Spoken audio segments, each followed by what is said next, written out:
Je vous ai dit à Dabou que les gens se sont mépris sur l'appel de Benoît. Ils se sont mépris. Ils n'ont rien compris. Mais souvent, les gens ne comprenaient rien.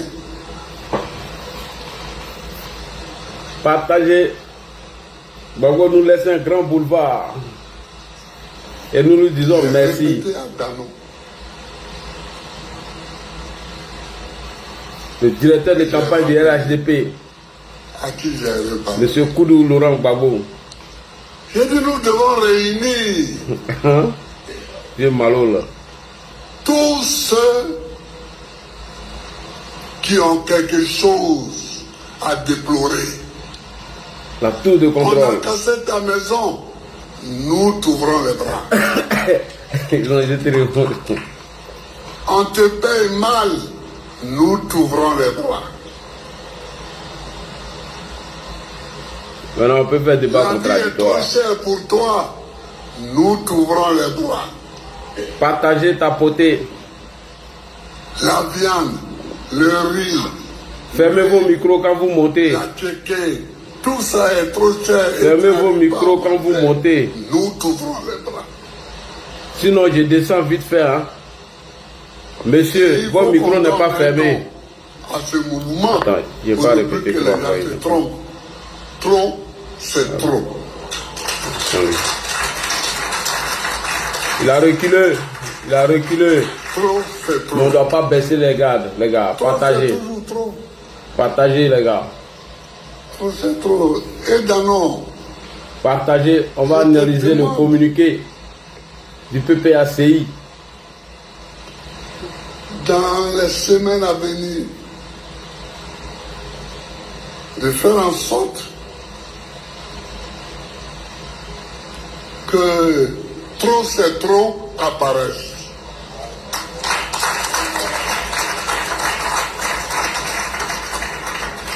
Tu es dans un autre parti. Partagez. Ça, c'est ton orientation idéologique et politique. Partagez. Mais on casse ta maison. On te prend ton terrain. On te prend ta forêt. Partagez. Ton enfant ne va pas à l'école. Partagez, partagez. Ou ton enfant a à On va l'école. analyser le discours Il du a comité le diplôme, il de n'a pas de stratégie de travail. Gbagbo. Quel comité de stratégie? Mais ils n'ont rien là-bas. Trop, c'est trop. Partagez, les gars. Partagez. Il faut que trop c'est trop apparaisse pour que ceux qui n'ont rien compris de l'appel de Benoît comprennent enfin ce que nous voulons.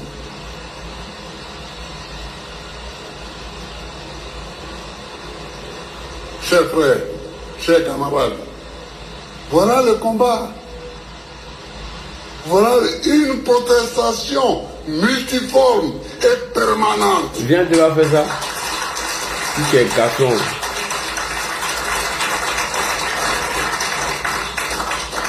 Une Mettez les cœurs pour la tour de contrôle. et permanente. Comment?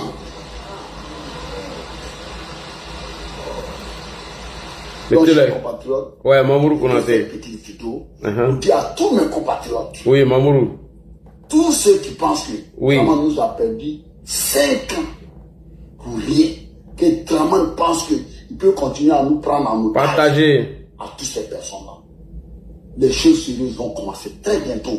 Mhm. Nous allons envahir les rues d'Abidjan, les rues de Poitiers, les rues de Yamoussoukro, toutes les rues Partagez. de la Côte d'Ivoire. Un jour, on va faire un appel à toute la Côte d'Ivoire de se trouver à Abidjan. Et on va voir ces jours-là. Si c'est Draman qui est majoritaire, si c'est nous qui sommes majoritaires, on va voir. Et puis, Partagez. on va partir, je l'ai dit toujours, on va partir devant la résidence de Draman Ouattara. Si on a Partagez. pris le plateau pour aller dans ça, on va partir s'arrêter. Tant qu'on ne lui, on ne lui livre pas de Partagez, il y a des choses intéressantes. On peut prendre 2 jours, 3 jours, 4 jours, mais on va rester jusqu'à... La réunion est finie. On nous le livre. Parce qu'on ne peut pas continuer dans ça. Et tout ce temps-là, c'est un temps de souci pour Draman. Parce que quand ça va partir là, la machine sera inarrêtable. Ça, c'est son problème. Donc, il a dit qu'il ne va pas au législatif, tout ça nous arrange. Il croit que quand on ne parle pas, il croit que... Mais Draman, pourquoi il ne dit pas qu'il est candidat? Pourquoi Draman ne dit pas qu'il est candidat? Eh, Mamourou. Et je vous mets au défi. Marquez, aujourd'hui c'est le combien? Nous sommes le combien aujourd'hui?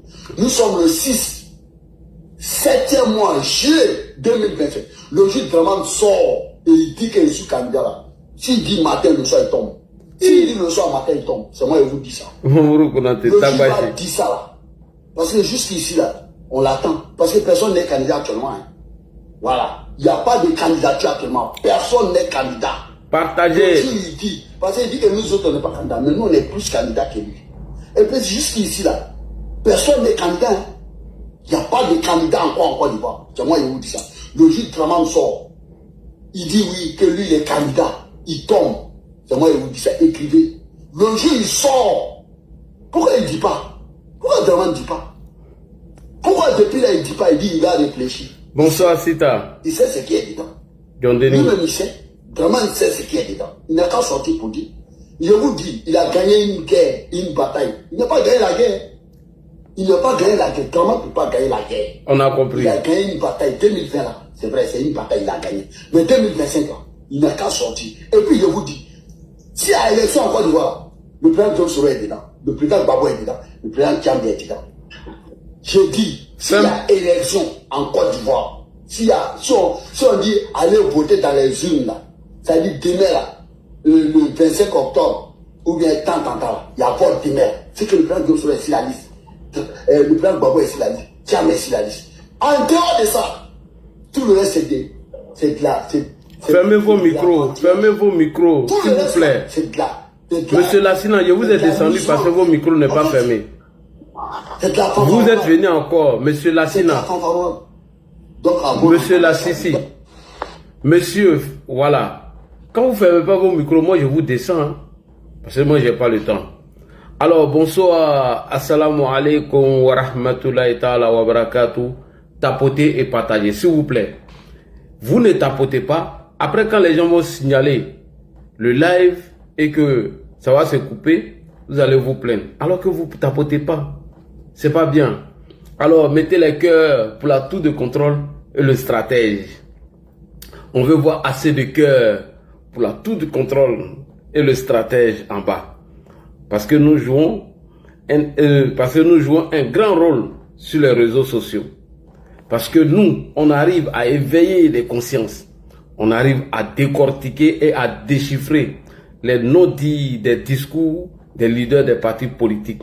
Et hier, on vous a fait une démonstration du discours de Nadi Gbagbo. Alors, Laurent Gbagbo, est-ce que tu recules devant l'Adji? Tu connais affaire là. On n'est pas ici pour s'amuser. À Magnan, il n'y a pas pitié dedans. Tu deviens un obstacle, on t'allume. Il n'y a pas à faire des grands soins ici. Donc, partagez la vidéo, s'il vous plaît. Partagez, s'il vous plaît, partagez. Mettez les cœurs, assez de cœurs. Tout ça là. Le 22 octobre, en 2000, s'est tenue la première élection présidentielle. Et c'est soldé à une prise de poste électorale entre Gbagbo et... Oh, d'accord. Ok, j'ai compris. On y va. Tapotez les gars, partagez. Nous allons ensemble analyser le communiqué du PPACI animé par son président, M. Laurent Gbagbo. Alors, ils disent qu'ils vont pas aller aux législatives. Ils vont d'abord pleurer les morts qui ont déjà. Mais Gbagbo, le chiffre que toi t'as donné là, t'as gonflé, hein, abatard, vieux. Toi t'es un doyman, hein. Donc partagez, ses frères et sœurs, partagez la vidéo. Alors, le PPACI vient de nous faire un grand boulevard où nous allons exploiter ce boulevard et nous n'allons pas laisser ce boulevard-là. Parce que le PPACI participer aux législatives, c'est encore les troubles et des contestations. Alors, le mouvement Trop c'est trop, on le surveille de près. Toutes les actions qui sont menées dans le mouvement Trop c'est trop et tout ce qu'ils disent là-bas, on va analyser le discours Et la tour de contrôle va vous montrer pour vous dire voilà ce qu'ils ont dit, voilà ce qu'ils ont dit. Alors, tout le monde a écouté l'intervention de M. Laurent Gbagbo lors du comité de stratégie ou bien quoi qui s'est tenu aujourd'hui. M. Laurent Gbagbo nous a informé qu'ils ne vont pas participer aux législatives. Alors, il tient à vous informer que le 22 octobre 2000, à l'an 2000, s'est tenue la première toute élection présidentielle en Côte d'Ivoire, ou bien c'était à chose, comment on appelle, en 90, après 90, c'est l'an 2000, qui s'est soldée par une crise post-électorale entre Guy Robert et M. Laurent Gbagbo qui a fait plus de 600 morts. Quelques jours plus tard, dès la prise du pouvoir de M. Laurent Gbagbo et le Chané de Yopougon avec plus de 50 corps. Mais au moins 2 semaines plus tard, c'est-à-dire le 10 décembre de l'an 2010, M. Laurent Gbagbo a organisé des élections législatives. C'est-à-dire, en l'an 2000, lorsqu'il y a eu la crise post-électorale entre M. Laurent Gbagbo et le général Guy Robert, qui a soldé la mort de près de 600 personnes. Et après, on a vu encore une autre crise où il y a eu le Chané de Yopougon, près de 50 corps, qui bien évidemment étaient les militants du RDR à l'époque. Mais M. Laurent Gbagbo, 2 semaines plus tard, c'est-à-dire le 10 décembre de l'an 2000, Laurent Gbagbo a organisé les élections législatives. Donc, qu'il arrête de nous emmerder. Et on n'est pas là pour les désirata de M. Laurent Gbagbo. Alors, nous allons d'abord parler de l'incohérence même du discours et du communiqué de M. Laurent Gbagbo. Avant-hier, ils ont pondu un communiqué en disant qu'ils ne reconnaissaient pas les élections qui ont eu lieu le 25 octobre 2025. Et en même temps, M. Laurent Gbagbo nous disait que le taux de participation à ces élections était de 8%, sans envoyer d'observateurs, rien du tout. Et on ne sait même pas sur quoi il s'est basé pour dire qu'il y a eu un taux de participation de 8%. Et ils ont dit qu'ils ne reconnaîtraient pas cette élection. Et dans la contradiction de M. Laurent Gbagbo suite à ce communiqué, Laurent Gbagbo dit qu'avant d'aller aux élections, il faut que le gouvernement repousse la date des législatives. Ma question, élection que tu ne reconnais pas, le gouvernement que tu ne reconnais pas, soit disant qu'ils ont fait 4e mandat, comment se fait-il que tu viens leur demander de repousser la date des élections? Ça, c'est une contradiction. C'est ça on appelle vous rouler dans la farine. C'est ça on appelle la marmaille. Bon, on va aller droit au but. On a vu un Laurent Gbagbo aujourd'hui qui était fatigué. Il avait même du mal à prendre la parole. Franchement, moi, ce monsieur, j'ai de la peine pour lui. J'ai de la peine pour M. Laurent Gbagbo, dont il disait dans la première partie de son discours que le Conseil constitutionnel a validé les élections, a donné pour M. Alassane Ouattara vainqueur des élections présidentielles de 2025. Et on a eu une vague de reconnaissance de la France, des États-Unis et plusieurs pays. Et nous avons enregistré en cela 30 morts. Maintenant, ma question que je vais poser à M. Laurent Gbagbo, sur quoi il se base pour dire que cette crise qui a eu lieu, qu'il y avait 3 morts et 30 morts, alors que les chiffres officiels annoncent qu'il y a eu entre 4 et 5, 6 morts. Mais comment se fait-il que Laurent Gbagbo a trouvé que lors de cette crise électorale que eux-mêmes ont organisée, qu'il y avait 30 morts? M. Laurent Gbagbo est un manipulateur, M. Laurent Gbagbo est un menteur.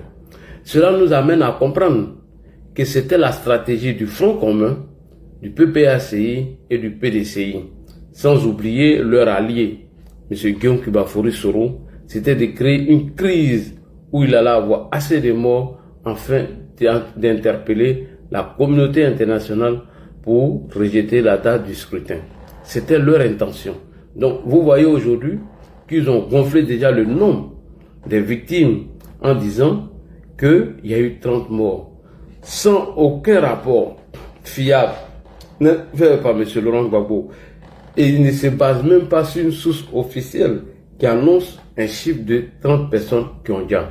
Et moi, je dirais à M. Gbagbo, il n'y a pas 30 personnes qui ont déjà. Les chiffres officiels qu'on nous a annoncés, c'est entre 5 et 6 personnes qui ont déjà dans ce conflit. Et si ces personnes ont déjà, c'est de votre faute et vous êtes responsable. Parce que ces personnes, ils étaient chez eux, peinards, c'est vous qui les avez invités dans la rue. Ces personnes ne sont pas sorties dans la rue pour dire que c'est parce que l'huile ou le riz ou il y a eu l'augmentation des denrées de première nécessité qu'ils sortent pour venir protester et manifester contre ça. Ces personnes ne sont pas sorties pour dire que la vie est chère, nous voulons protester contre l'augmentation des denrées de première nécessité et ils ont été déjà dans ce cas. Non. C'est vous, le Front commun, qui avez invité ces gens-là. Donc vous êtes responsable de la mort de ces 5 personnes et non 30 personnes. Alors, pour que on soit au même niveau d'information, nous allons écouter Laurent Gbagbo dans sa prise de parole où il annonce près de 30 morts, ce qui est archi faux et c'est un gros mensonge. On écoute M. Laurent Gbagbo. Le Conseil constitutionnel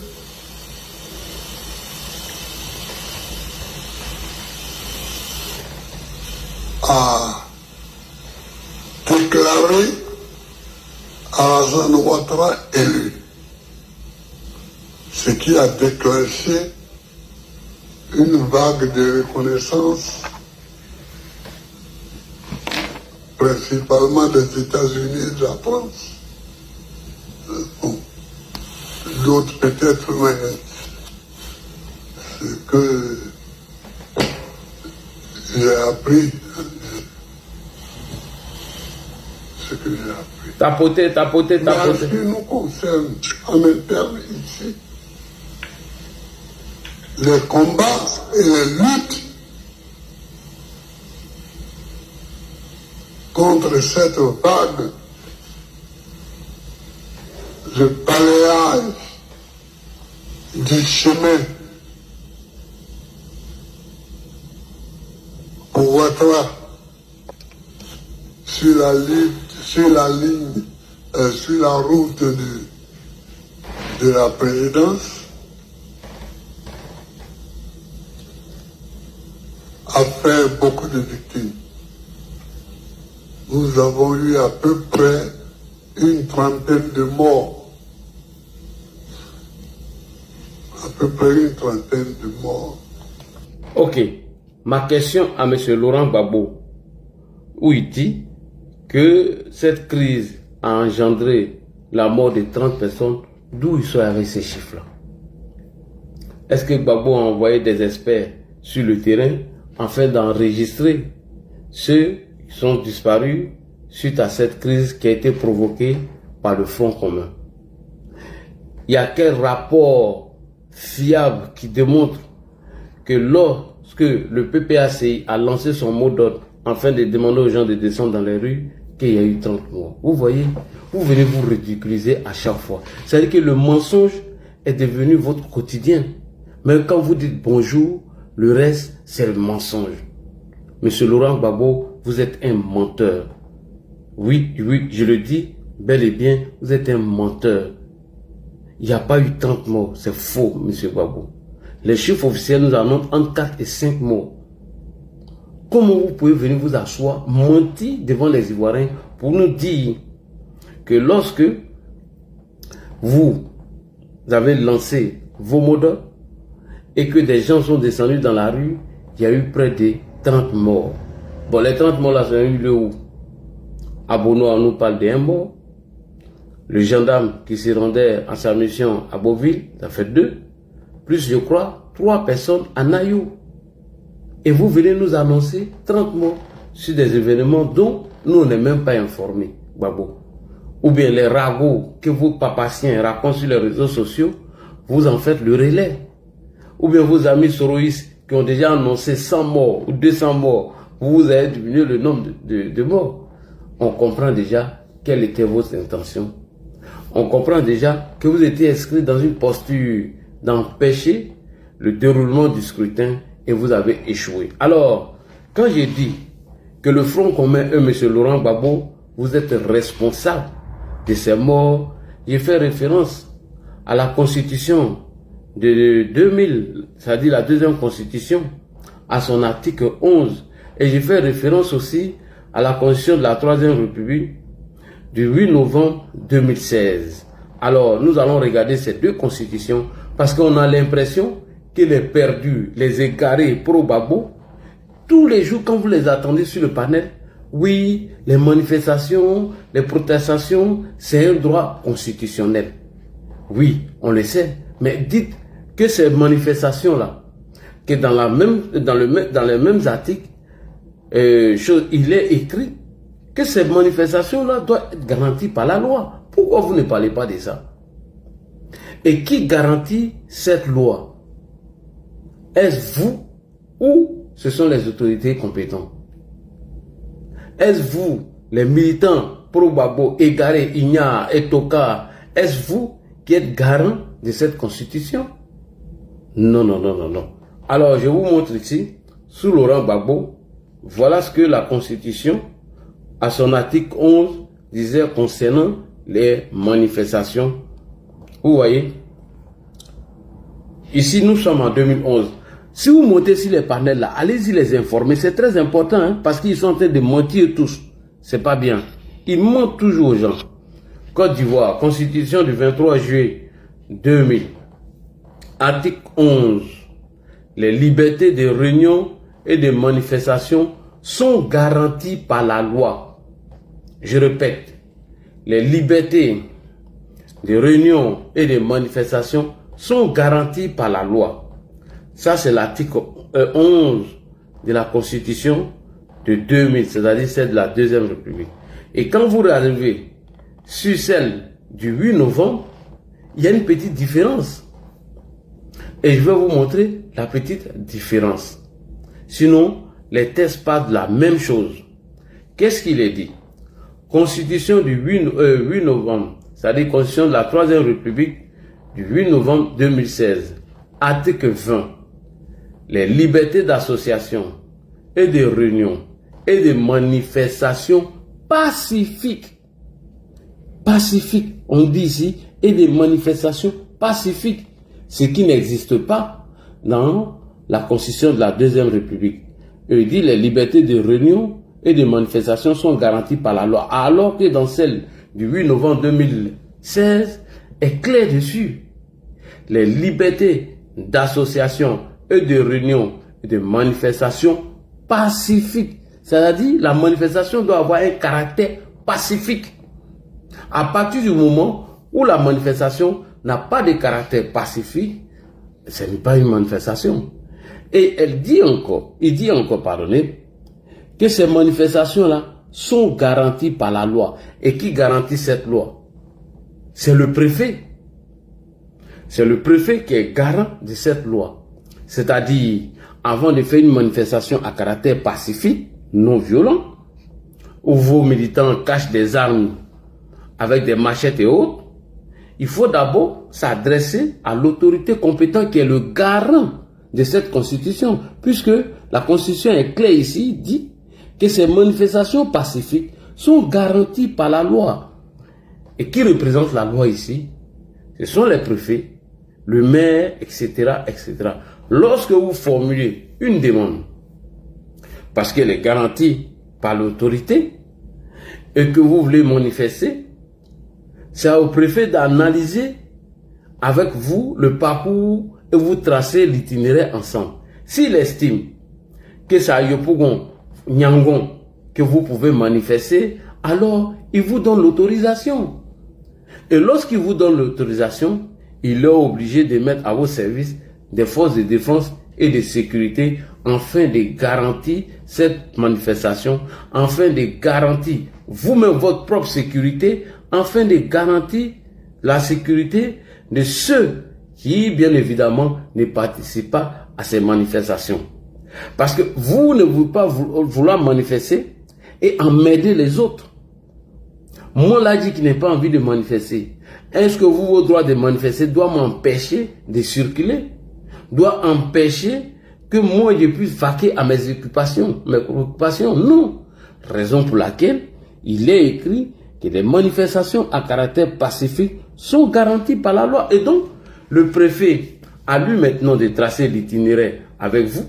S'il estime que Nyango Yopougon, à un moment donné, n'est pas bon, il peut vous dire d'aller à Nyaman. Puisque vous voulez manifester, venir dénoncer des faits. Donc on s'en fout du parcours et de l'itinéraire. Maintenant, dans le deuxième cas, le procureur, le préfet peut refuser la manifestation pour dire, en ce moment-là, il y a des problèmes sécuritaires dont on ne peut pas manifester. Et quand il ne vous donne pas l'autorisation, il doit vous donner des motifs. Et donc, vous ne respectez pas cette constitution et vous demandez aux gens de descendre dans la rue, M. Gbagbo. Puisque la manifestation à caractère pacifique est garantie par la loi, vous n'avez pas respecté. Mieux, vous vous levez comme si nous étions dans un état de non-droit. Vous décidez de manifester sans l'autorisation de celui-même qui garantit la loi, qui est le préfet ou le maire. Monsieur Gbagbo, donc on ne peut pas venir nous faire avaler que oui, on a voulu protester contre un 4e mandat et il y a eu 30 morts. Donc ces morts-là sont mis au compte du Front commun et du PPACI, Monsieur Laurent Gbagbo. Il faut qu'on soit clair. Et tu sais ce que la loi dit dans ce cas, Monsieur Gbagbo? Je vais vous montrer. Parce que la loi de 2016 est claire. La loi numéro 2019-574 du 26 juin 2019 portant du code pénal dit à son article 197 sont punis d'emprisonnement de 6 mois à 2 ans et d'une amende de 100 000 à 1 million de francs CFA. Ceux qui participent à une manifestation interdite. La loi est claire.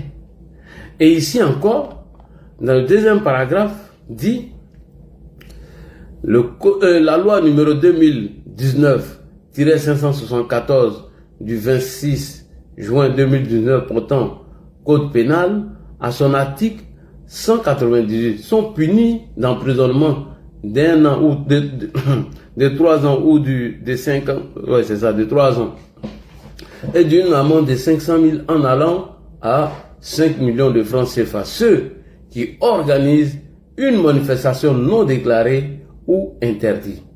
Monsieur Gbagbo, la loi, elle est claire. La loi est claire dessus. Et la constitution est claire. Donc, arrêtez de nous emmerder tous les jours. Oui, le droit à la manifestation est un droit constitutionnel. C'est rentré, c'est sorti là. Donc, arrêtez de nous emmerder. Et le préfet nous a informé que le PPACI et le Front commun n'ont pas informé les autorités compétentes afin d'organiser leur manifestation. Ils se sont levés eux-mêmes, ils ont tracé leur itinéraire, ils ont décidé de marcher et ils ont piétiné la Constitution à son article 20 qui dit que toute liberté, et alors, fermez vos micros, que toute manifestation à caractère pacifique sont garanties par la loi. Le PPACI a décidé de s'en passer de cela.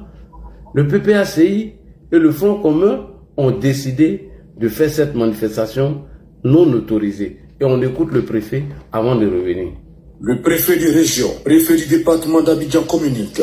Des informations persistantes et non officielles font état depuis quelques jours de l'organisation le samedi 11 octobre 2025 à Abidjan d'une marche qui serait projetée par le Front commun, PPACI, PDCI, RDA. Le préfet d'Abidjan tient à rappeler que les services de la préfecture n'ont à ce jour reçu aucune déclaration de manifestation sur la voie publique dans ce sens.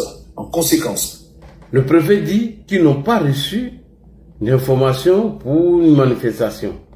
En tant que garant de la préservation de l'ordre public en cette période particulière de la campagne électorale pour l'élection présidentielle, le préfet d'Abidjan fait connaître à l'ensemble de ses administrés qu'aucune marche ne saurait se tenir dans ces conditions à Abidjan à la date sus indiquée. À cet effet, l'arrêté préfectoral numéro 093 OP ACAB Le 10 octobre 2025 portant interdiction de toute marche à Abidjan a été édicté et fait l'objet d'une large diffusion. En comptant sur l'esprit civique et la responsabilité de tous, le préfet d'Abidjan rappelle que tout contrevenant au terme du dit arrêté s'expose à la rigueur de la loi.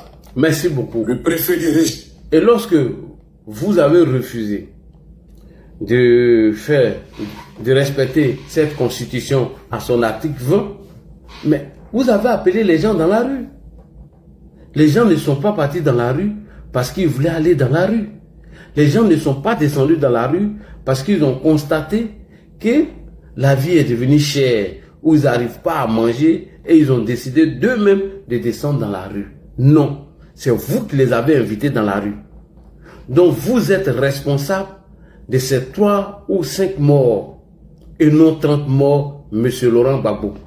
Laurent Gbagbo, Damana Adia Picas et le PPAC, le Front commun et le PDC avec M. Tidiane Thiam, sans oublier Picheri Balé, vous êtes responsable de ces 5 ou 6 morts. C'est vous qui avez invité les gens dans la rue.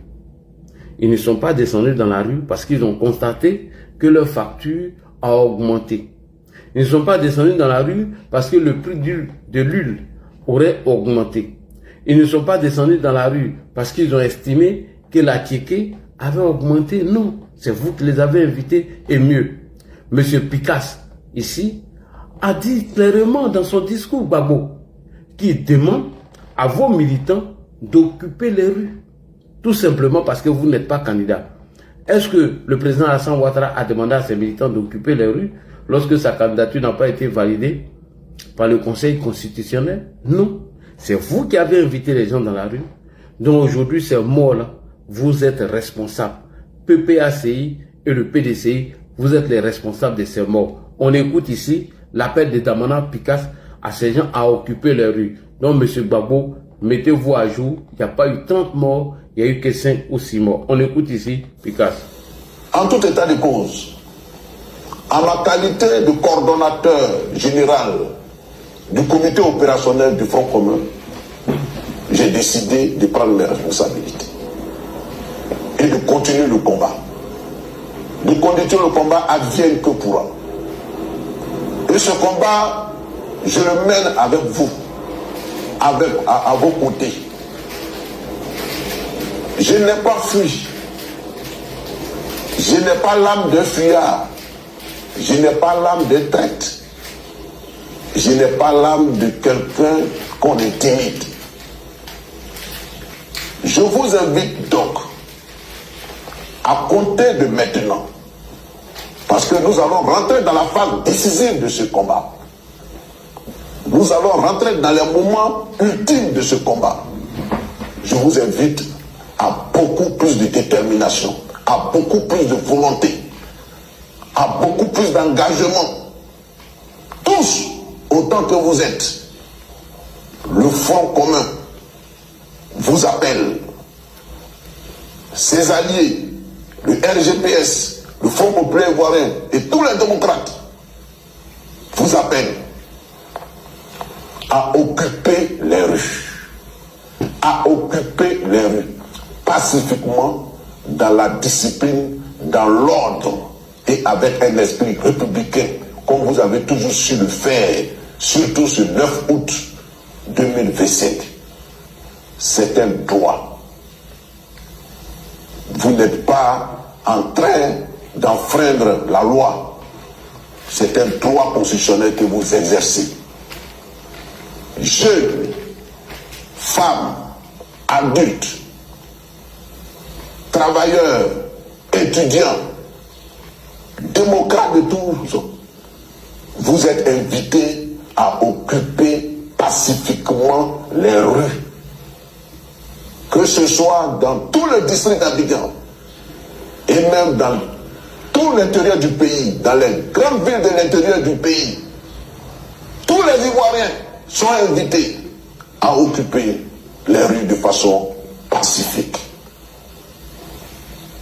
Je voulais vous dire, avec assurance, je voulais vous rassurer et je voulais apaiser ceux qui ont une once de doute en eux, que jamais jamais aujourd'hui, plus qu'hier, nous ne sommes si proches de la victoire et de la délivrance. Je le répète, je voulais vous dire, avec foi, conviction, et rassurer ceux qui sont traversés, ceux qui seraient tentés d'être traversés par le doute, que jamais, aujourd'hui plus qu'hier, nous ne sommes aussi proches de la victoire et de la délivrance. Mais la balle est dans votre camp. La balle est dans notre camp. Et le salut de ce pays, la renaissance de ce pays réside entre nos mains, entre vos mains. Osez agir, osez manifester pour oser gagner et triompher. Osez agir, osez manifester pour triompher et gagner. Pour triompher et gagner. Je sais qu'en chacun de vous vibre l'esprit patriotique. Je sais qu'en chacun de vous, du plus profond de son être, veut que les choses changent en Côte d'Ivoire. Et il y a comme un appel intérieur. Un appel intérieur qui ne cesse de vous importuner, qui vous demande de faire quelque chose pour votre pays, de faire quelque chose pour votre nation. Écoutez cette voix silencieuse. Écoutez cette vibration qui secoue votre âme. C'est l'appel de la nation. C'est l'appel de la Côte d'Ivoire. Pour qu'elle retrouve son équilibre. Pour qu'elle retrouve sa légitimité, sa légalité, pour qu'elle retrouve son âme, pour qu'elle retrouve sa joie de vivre ensemble, pour qu'elle retrouve l'état des droits qui fait que chaque citoyen, quelle que soit sa position dans le pays, respecte la loi et est soumis à la loi. En tout état de cause. Ok. Excusez-moi. Il y a bien quelque chose dans la bouche rapidement. Et donc, M. Gbagbo, il n'y a pas eu 30 morts. Les chiffres officiels nous annoncent entre 5 et 6 morts. D'où avez-vous sorti vos chiffres? Nulle part. Donc vous êtes responsable de ces morts. Puisque M. Damana Adiapika, depuis sa cachette, s'est permis d'inviter vos militants dans les rues. Donc, vous êtes responsable de ces 30 morts selon vous. Le PPACI et le Front commun, vous êtes responsables. Vous êtes les seuls responsables. Parce que les jeunes militants de votre parti ne sont pas sortis dans les rues. Parce qu'il y avait l'augmentation des denrées de première nécessité, où ils sont descendus dans la rue parce que ils ont senti que la vie était chère. Non, ils ne sont pas descendus dans la rue, c'est vous qui les avez appelés. 15 ans après avoir déchiré les résultats de la CEI qui a occasionné une guerre civile avec plus de 3 000 morts, et 15 ans plus tard, Damana Picasse, qui n'a aucun regret, et ce monstre froid, sans émotion, sans état d'âme comme son mentor Gbagbo, n'a aucun regret de ce qui s'est passé. Lorsqu'il est passé sur Live TV, la question lui a été posée, il a dit qu'il n'a aucun regret et qu'il ne demanderait pas pardon. Si c'était à refaire, il allait le refaire. Il fallait qu'on puisse mettre un terme à cette pratique-là. Alors pour terminer, donc pour clore ce... Il fallait qu'on puisse mettre un terme à cette pratique-là. Alors pour terminer, donc pour clore ce sujet-là, est-ce qu'aujourd'hui, à la vue de ces images, vous avez personnellement quelques regrets, on ferme la parenthèse? Oh, des regrets. Je dirais, je n'ai pas de regrets. Voilà, je n'ai pas de regrets parce que ce que j'ai fait, il fallait que je le fasse en ce moment précis. Voilà. Voilà. Et donc, je pense que ce qu'il convient de dire, c'est qu'il faut faire en sorte que les causes qui ont engendré cet acte-là ne se répètent plus jamais. Très bien, et ça donne la capacité. Merci beaucoup. Et il a dit qu'il ne regrette pas son acte qu'il a posé, qui a provoqué une guerre civile où il y a eu plus de 3000 morts. Ce monstre froid, sans émotion, sans état d'âme, comme son mentor Laurent Gbagbo n'a aucun regret. Alors, pour terminer, chers frères et sœurs, avant de vous donner le micro, Laurent Gbagbo a demandé le report des élections législatives au gouvernement qui reconnaît ainsi implicitement. Laurent Gbagbo, il demande le report à un gouvernement que lui répond maintenant, à défaut de quoi il souhaite le boycott, et le PPACI vient de signer sa mort politique en offrant un boulevard au RHDP. Le PPACI, en boycottant ses législatives, vient de signer sa mort politique en offrant un boulevard au RHDP afin de régner sur la Côte d'Ivoire. Et moi, j'en suis fier. Vous allez l'écouter ici, M. Laurent Gbagbo, et je vais vous donner maintenant le micro. On va l'écouter. C'est très important. Il vient de nous donner un boulevard que nous allons exploiter. On ne va pas laisser ça. On écoute Gbagbo. Alors voilà la situation. Une trentaine de morts, plus de 1000 prisonniers. Voilà le décor dans lequel nous sommes. Là-dessus, le gouvernement, au lieu d'éloigner la date des élections législatives pour que on ait le temps de pleurer, on ait le temps de... Bon, tout ça, il rapproche la date des élections, empêchant ainsi les gens de pleurer leur mort, de savoir même dans quel lieu sont arrêtés, sont gardés leurs parents prisonniers. Là, c'est tout ce que je viens de recevoir le document pour Picasso. Et c'est maintenant on l'amène à la Maca. C'est maintenant. Sinon, là, je ne savais pas. Certains me le disaient au Soubroco, d'autres me disaient à la DST. Bon, je ne savais pas bien, etc. Il faut aux parents du temps de pleurer les morts et les enterrer, les inhumer. Il faut aux parents du temps pour s'habituer au lieu où sont incarcérés leurs parents. Je pense que la date de dépôt des candidatures fixée au 12 novembre est trop proche.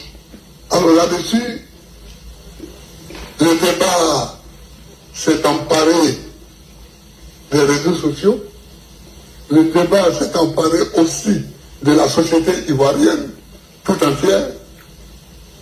Le pays étant partagé entre Dreyfusards et anti-Dreyfusards, c'est-à-dire entre partisans de l'élection, d'aller à l'élection. Or, c'est que moi, et ceux qui pensent qu'il ne faut pas aller aux élections. Or, ce que moi je pense, tout le monde veut aller aux élections. Mais c'est quand? C'est ça le problème. C'est quand?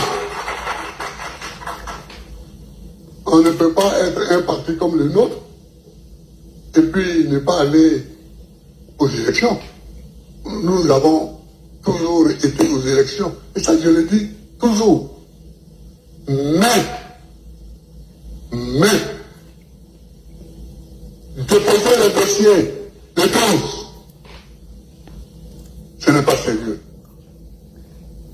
Ce n'est pas sérieux par rapport à ce qui s'est passé. Organiser les élections en décembre, ce n'est pas sérieux par rapport à ce qui s'est passé. C'est pourquoi, en ce qui me concerne,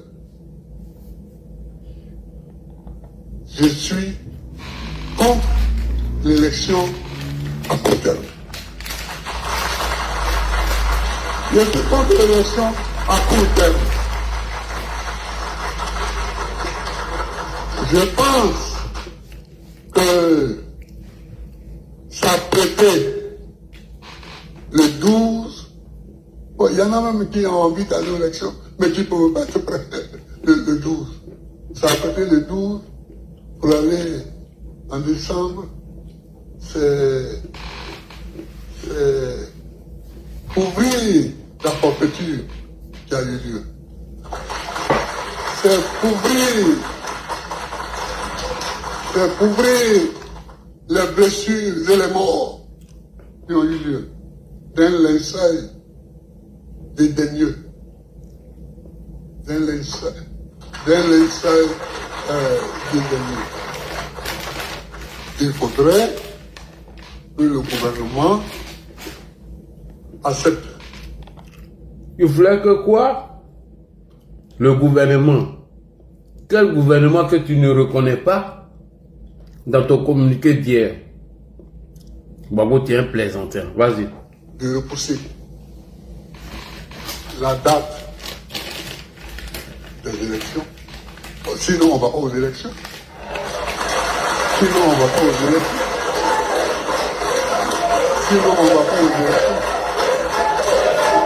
Dans cette situation, je crois que dans cette situation, il faut être clair avec nous-mêmes. C'est avec nous-mêmes qu'il faut être honnête. Il faut être clair avec nous-mêmes.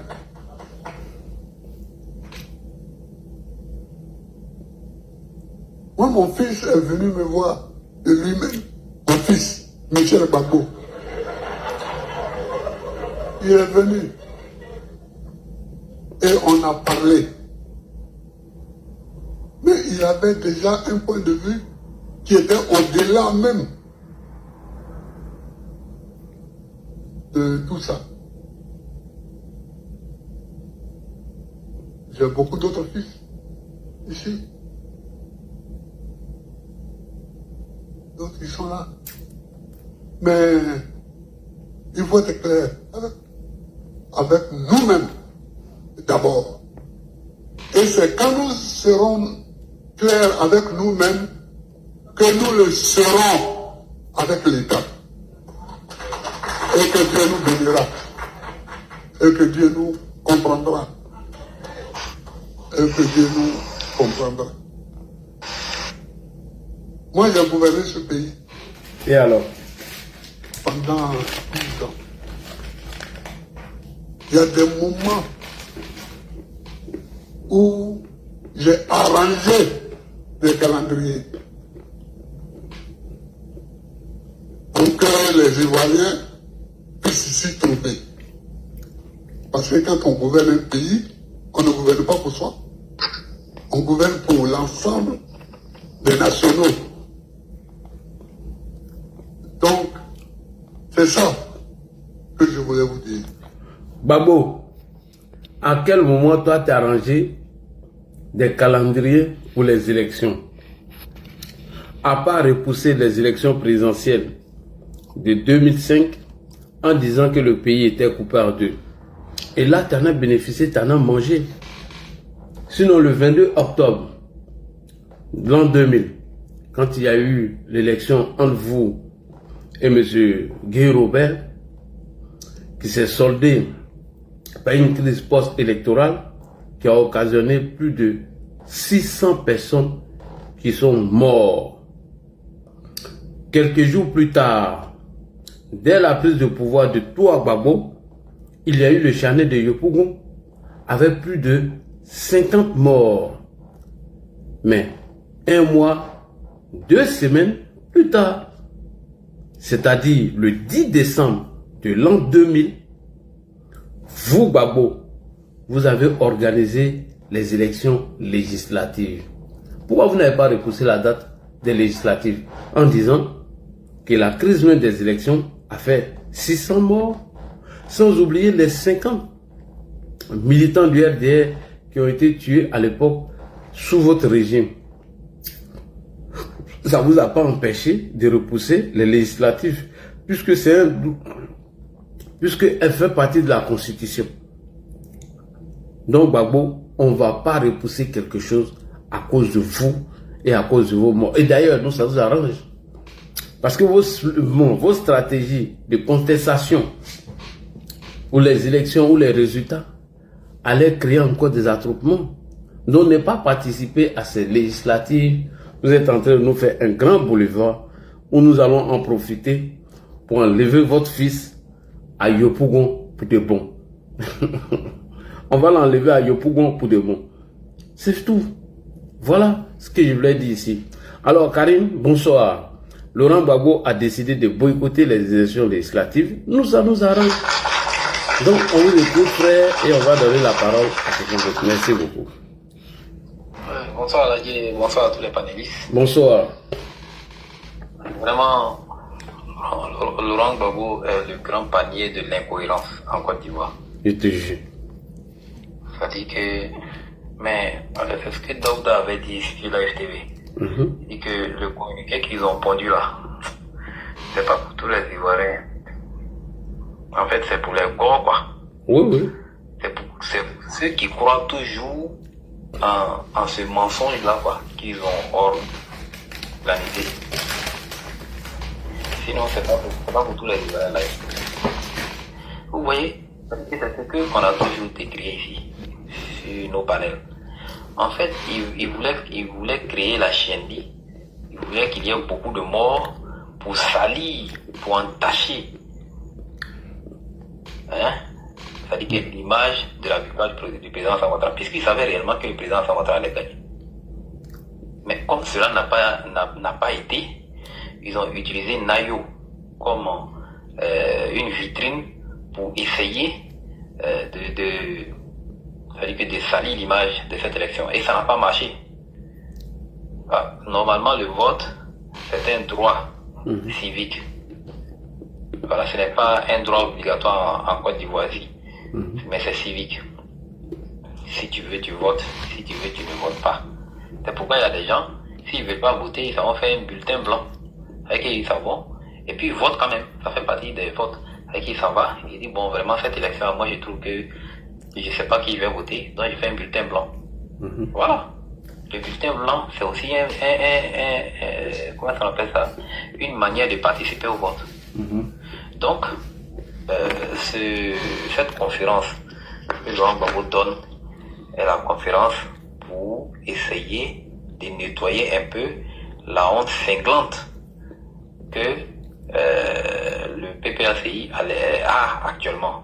Parce que ils ont prophétisé le chaos en disant même d'abord que le président Sam Ouattara, Gbagbo lui-même a dit qu'il ne va pas permettre que Alassane Ouattara se présente pour un 4e mandat. Le président Sam Ouattara s'est présenté et il a gagné. Donc c'est une honte, l'a dit. C'est une honte. Donc il faut venir laver cette honte-là en faisant. Ils ne font même pas chanter le gouvernement, mais ils font toujours, au lieu de dire, il a dit quelque chose qui est très important, il dit que nous devons être honnêtes envers nous-mêmes. Et être honnête envers soi-même, c'est de dire, mais il n'a pas dit la vérité aux militants. Il devait dire vraiment la vérité aux militants en leur faisant croire que, réellement, nous avons tout fait pour que le monsieur ne se présente pas. Il s'est vraiment présenté. Donc on n'a pas le choix que d'aller légalement le battre. Allons-y aux élections. Vraiment, après nous allons pleurer nos morts, mais allons-y aux élections. C'était ça la vérité. Mais il a eu honte de le dire parce que les gens ont eu confiance qu'il pouvait annuler les élections à travers ses actions et Oui. à travers le Front commun, l'a dit. Donc, s'il va directement, où il galvanise ses troupes pour aller directement comment ça s'appelle ça, aux législatives, les militants vont se rendre compte qu'ils ont été dupés, il a dit. Vous voyez, il utilise l'image de Michel Babo qui a fait un tweet, qui a fait un post pour dire que lui s'apprêtait pour aller aux législatives. Il a dit quoi? J'ai discuté avec lui et je lui ai dit en parlant, il veut dire qu'il lui a dit de laisser ça passer. Lui, il a plusieurs fils en fait qui sont venus lui faire la proposition et il a refusé. Voilà, donc là dit le PPACI et même le Front commun, vraiment c'est un imbroglio comment ça s'appelle ça, d'incohérence en fait là dit. Donc ils ne peuvent rien crier et ils ont blagué les gens qui sont allés se faire tuer et ils pensent que non, ces gens qui sont morts, la loi a déjà tranché la vie. Peut-être que c'est eux qui ne le savent pas. La loi a déjà tranché la situation. Donc on avance avec la Constitution. Ouais, donc ils veulent nous inviter toujours à violer la Constitution. Parce que c'est une Constitution à laquelle ils ne croient pas. Et puis ils demandent encore que le gouvernement repousse. Quel gouvernement? Est-ce que eux ils croient en ce gouvernement-là? Ils croient en ce gouvernement qui est installé là? Ils croient en ce quatrième mandat-là? Ils n'y croient pas. Donc vraiment, comme eux, ils pensent qu'ils sont un État à l'intérieur d'un autre État. Donc nous allons leur montrer qu'il y a un État bien qui fonctionne normalement. Et que leur balbutiement ne va pas nous empêcher d'avancer dans la loi. Et c'est la loi qui est dite aujourd'hui. Oui, il a dit. Aujourd'hui, le PPACI a pris un gros coup dur, un coup de massue, avec l'arrestation de Damana Adia Pikas. Ça a refroidi vraiment la marche. Ça a refroidi leur fonctionnement, l'a dit. Vous voyez. Et c'est très important, c'est un gros coup de filet, l'a dit. Pour la démocratie surtout, et pour la justice aussi, l'a dit. Vous voyez, Damana Adia Pikas devait être arrêté depuis longtemps. Mais au nom du dialogue politique, instauré par toutes les parties, Damana Adia Pikas est rentré comme s'il n'avait pas déchiré les résultats des élections en 2010, qui ont causé 3000 morts.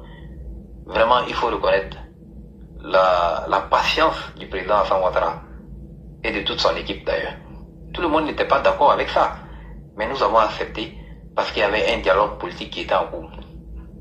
Ils se sont dit que chaque fois il va y avoir des dialogues politiques, même ceux qui ont commis des erreurs des plus graves que la loi même doit sanctionner, le dialogue politique va venir effacer tout ça et ils vont continuer dans leur chien-lit.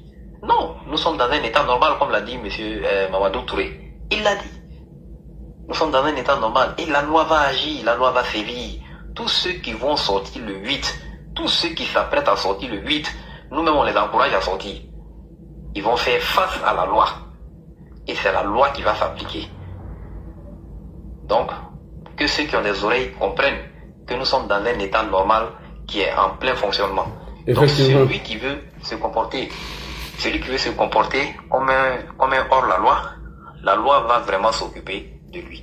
Et là, dit pour chuter, lorsqu'il y a eu les élections au Cameroun, il y a des gens qui sont des marcheurs qui sont sortis après la validation de la victoire de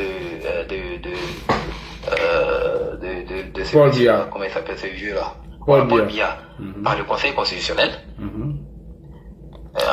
Défavorisant Issa Chiroma. Et ils sont pour manifester. Et ils cassent tout.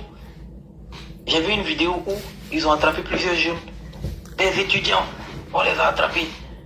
Et l'agent lui leur demande, il dit, mais vous sortez pour marcher pour quelle raison? Ah, c'est vous qui soutenez la victoire de Issa Chiroma. Le Conseil constitutionnel n'a pas dit que c'est Paul Biya qui a gagné. Oh, regardez-vous. Vous allez aller en prison. Vous savez ça, non? Vous savez que vous allez aller en prison. Ils sont déshabillés sous la pluie. Il dit, vous savez que vous allez aller en prison. Donc ça, c'est la loi qui parle. Bon, c'est pas la même chose qui se passe ici en Côte d'Ivoire d'ailleurs. C'est la même chose. Pour dire quoi? Que ceux qui ne vont pas se soumettre à la loi vont subir clairement sa rigueur. Et c'est cette Côte d'Ivoire-là qui va éduquer tous les Ivoiriens qu'il soit du côté gouvernemental ou bien qu'il soit de l'opposition. Voilà ce que je voulais dire. Ok, merci beaucoup. Mais moi, je dirais que eux, leur sortie, on dirait même, on peut dire qu'elle était un peu légitime, contrairement à ceux-là qui n'ont présenté aucun candidat à participer à ces élections. Et vous sortez pourquoi? On pourrait comprendre. Voilà. En fait, je me suis basé sur ce que le Conseil constitutionnel a dit quoi là-bas. Je n'en disconviens pas, c'est ce que j'ai dit là. On dit la même chose. Je vais dire quoi? C'est-à-dire les gars là, ils n'ont jamais été stratèges. C'est-à-dire qu'ils ont toujours échoué face au RHDP. Et c'est les mêmes erreurs que PD a commis. C'est-à-dire, pour protester contre un système, il faut participer au jeu. En élection, au moins, voilà. Un candidat. Effectivement. Ils auraient dû même le choix, le cas sur un candidat. Est-ce que tu comprends ce qu'il dit? Oui, j'ai bien je comprends maintenant, effectivement. Ils avaient choisi, par exemple, Awadon Bello. Ils avaient choisi quelqu'un. Et ils sortaient pour protester, pour dire que c'est lui qui a gagné. Où il y a eu la tricherie. On pourrait comprendre. Et continuer de manifester pour réclamer sa victoire. Effectivement. Voilà. Mais ils n'ont pas présenté des candidats et puis ils ont empêché la tenue d'élections dans certaines zones et même brutalisé des votants ou même des agents de la CEI ou bien même des agents de la sécurité nationale. Mais c'est grave là. Voilà. Donc on va aller avec Monsieur Koulibaly. Bonsoir Koulibaly.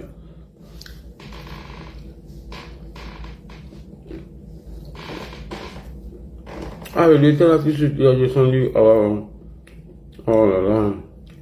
Il doit avoir un problème de réseau. Mais c'est pas grave. On va aller avec Monsieur Ibrahim. Bonsoir Monsieur Ibrahim.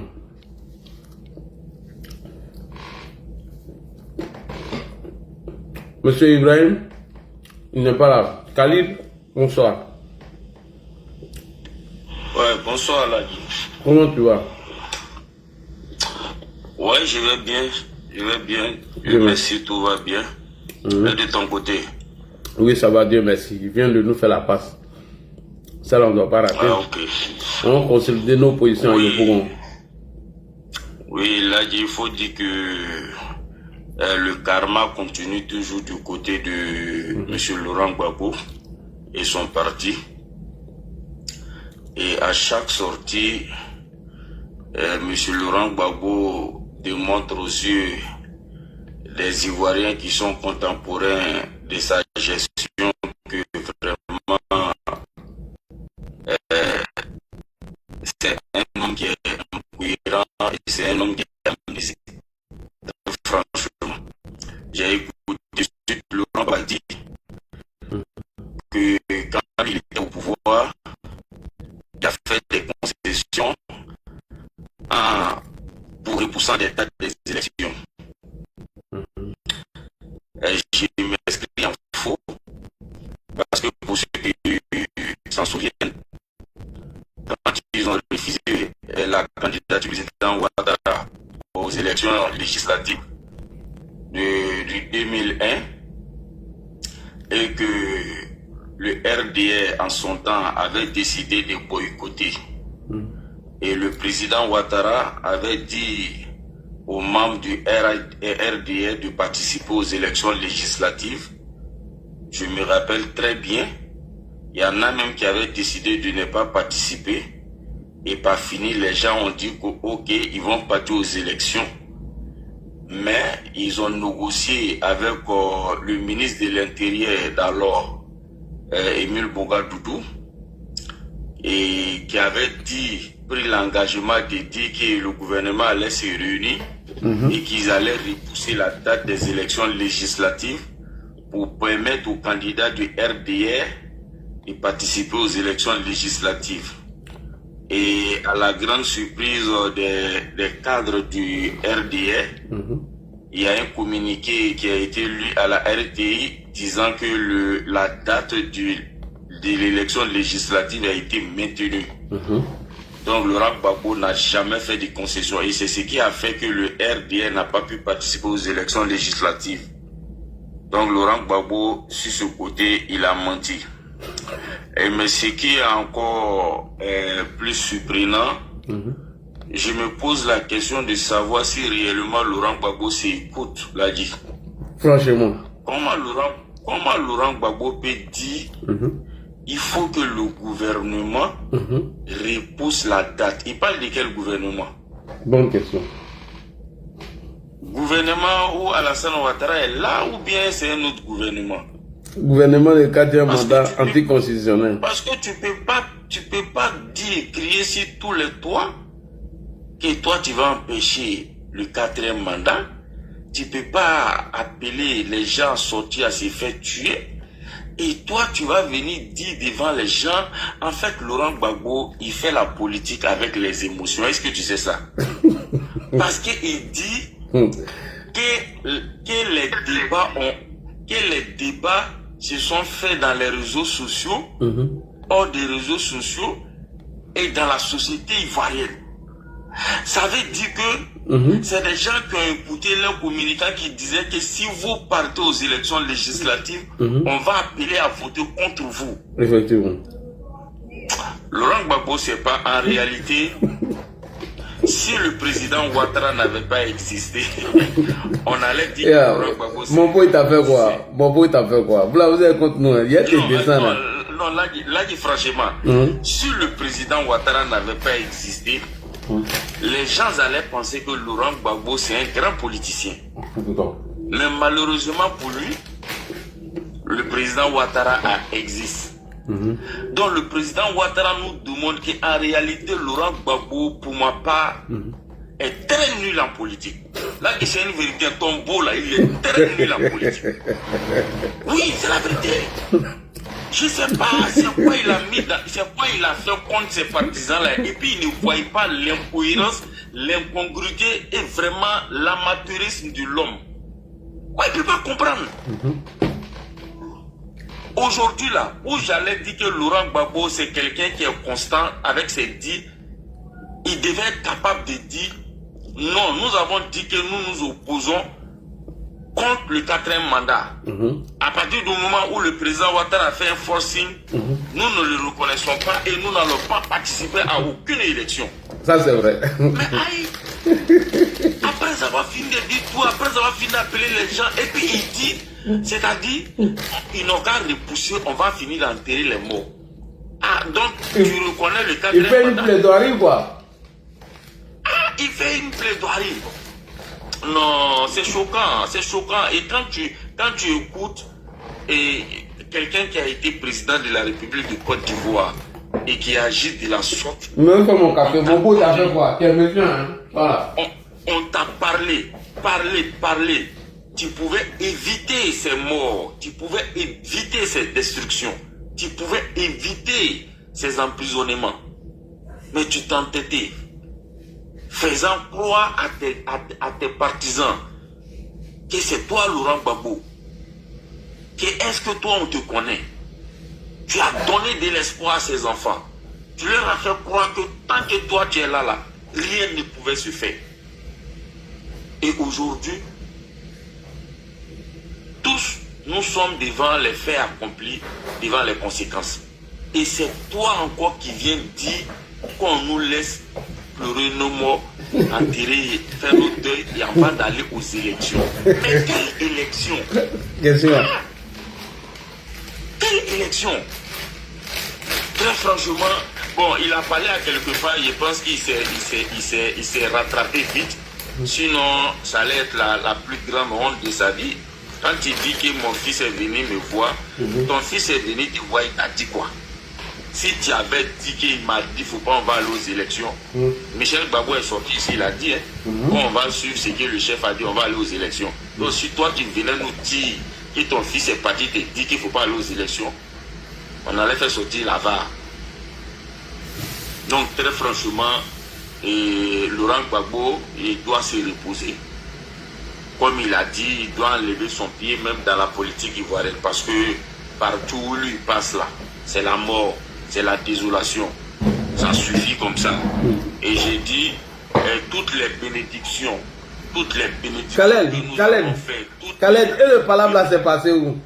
La bagarre. Qui ça? La bagarre. Ah, là, voilà,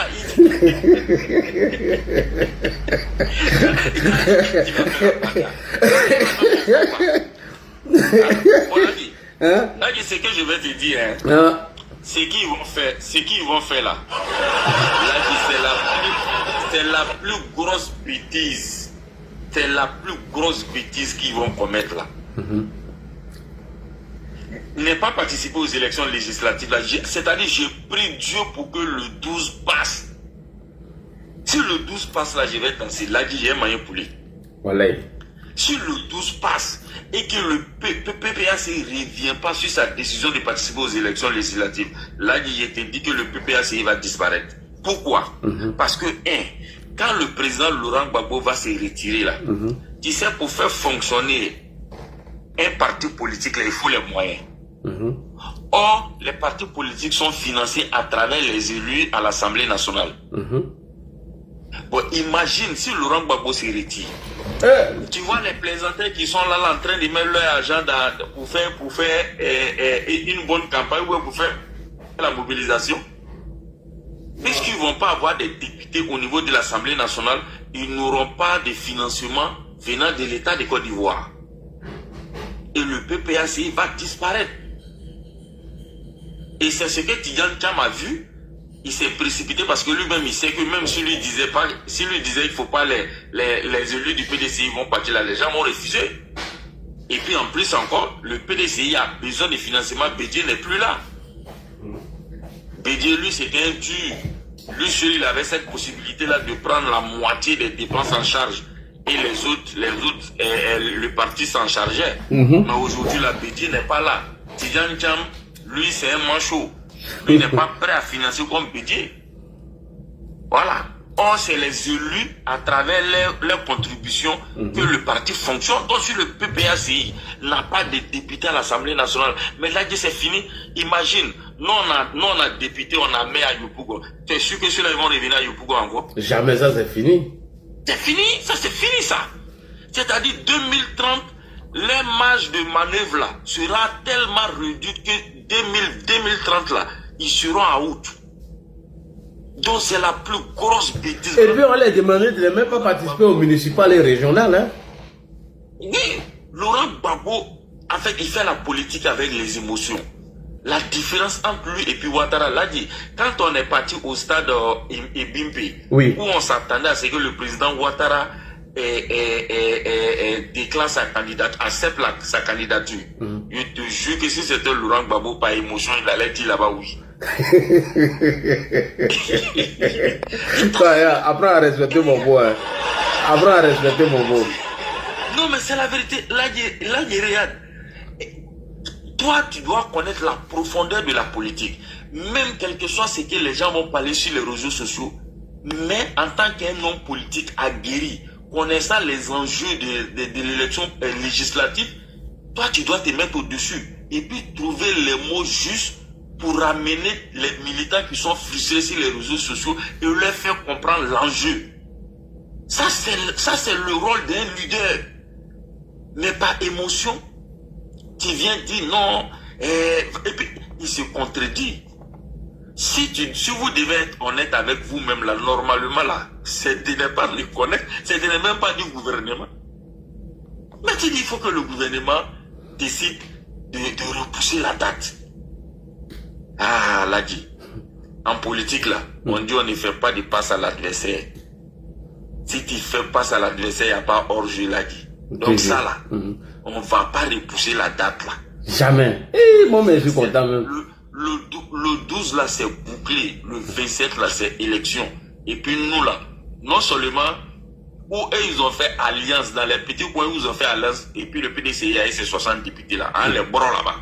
Le PDCI va s'en sortir avec 15 députés. On va les permettre d'avoir un groupe parlementaire. Et puis les indépendants, ils vont avoir un groupe parlementaire. Et puis bon, nous, on va rafler le reste. Et puis le Parlement va continuer. Voilà. Sinon, on ne va jamais accepter. Et puis on va se préparer pour 2030. On va œuvrer pour mettre Ouattara Tena Ibrahim Ouattara. Et puis bon, on va enchaîner. Okay, là, mais Khaled, un peu de respect pour mon beau. Okay. Un peu de respect quand même pour mon beau. Hein? Et puis il a dit on va tout faire pour que ta grande soeur là avec Kenito hier. Mais Khaled et la bagarre, il avait annoncé la bagarre là. Il avait annoncé la bagarre. Khaled, il avait annoncé la bagarre, mais c'est comment? Ou bien il a eu peur. C'est ce qui étonne tout le monde là. Quelqu'un qui a annoncé la bagarre, c'est lui qui vient dire à celui qui a annoncé la bagarre qu'il faut repousser les élections. C'est pas lui qui a dit, mais qui a blagué lui là. Et c'est pas qui est Laurent Gbagbo ou bien. Oui. C'est pas lui qui a dit ça. En fait, c'est lui. Et lui il vient plaider encore pour que celui qui ne te connaît pas là, celui à qui on doit aller dire qu'il ne peut rien faire là, qui n'a qu'à repousser les élections. Ah, Dieu l'a dit. Vraiment. Ton beau là, avec quel temps les venir quoi. Bon, c'est nouveau, il n'est pas cohérent. Le comportement d'un est nouveau. Alors, bonsoir, monsieur Koulibaly, comment vas-tu? Ladi, bonsoir. Bonsoir. Bonsoir à tous les followers. Bonsoir. Ouais, bon, le mot que j'ai à dire ici, hein, après avoir écouté Gbagbo Laurent, le génie des gores. Laissez Momo, hey, vous êtes méchant, Momo, hein. Il vous a fait quoi même? On va le classer parmi les savants que le monde a connus, les Einstein, les Newton. Il sera dans les annales, le génie de la politique africaine. Voilà, il a pris une décision aujourd'hui. Mais là, je vais te dire la vraie vérité. Gbagbo a peur d'aller aux élections. S'il va aux élections, le RHDP va le battre. Mais ce qui va aggraver la honte, c'est que le PDCI même va le battre. Ouais. Or, aujourd'hui, Gbagbo se positionne comme le plus grand leader historique, le patron de l'opposition. Il se positionne comme le patron de l'opposition.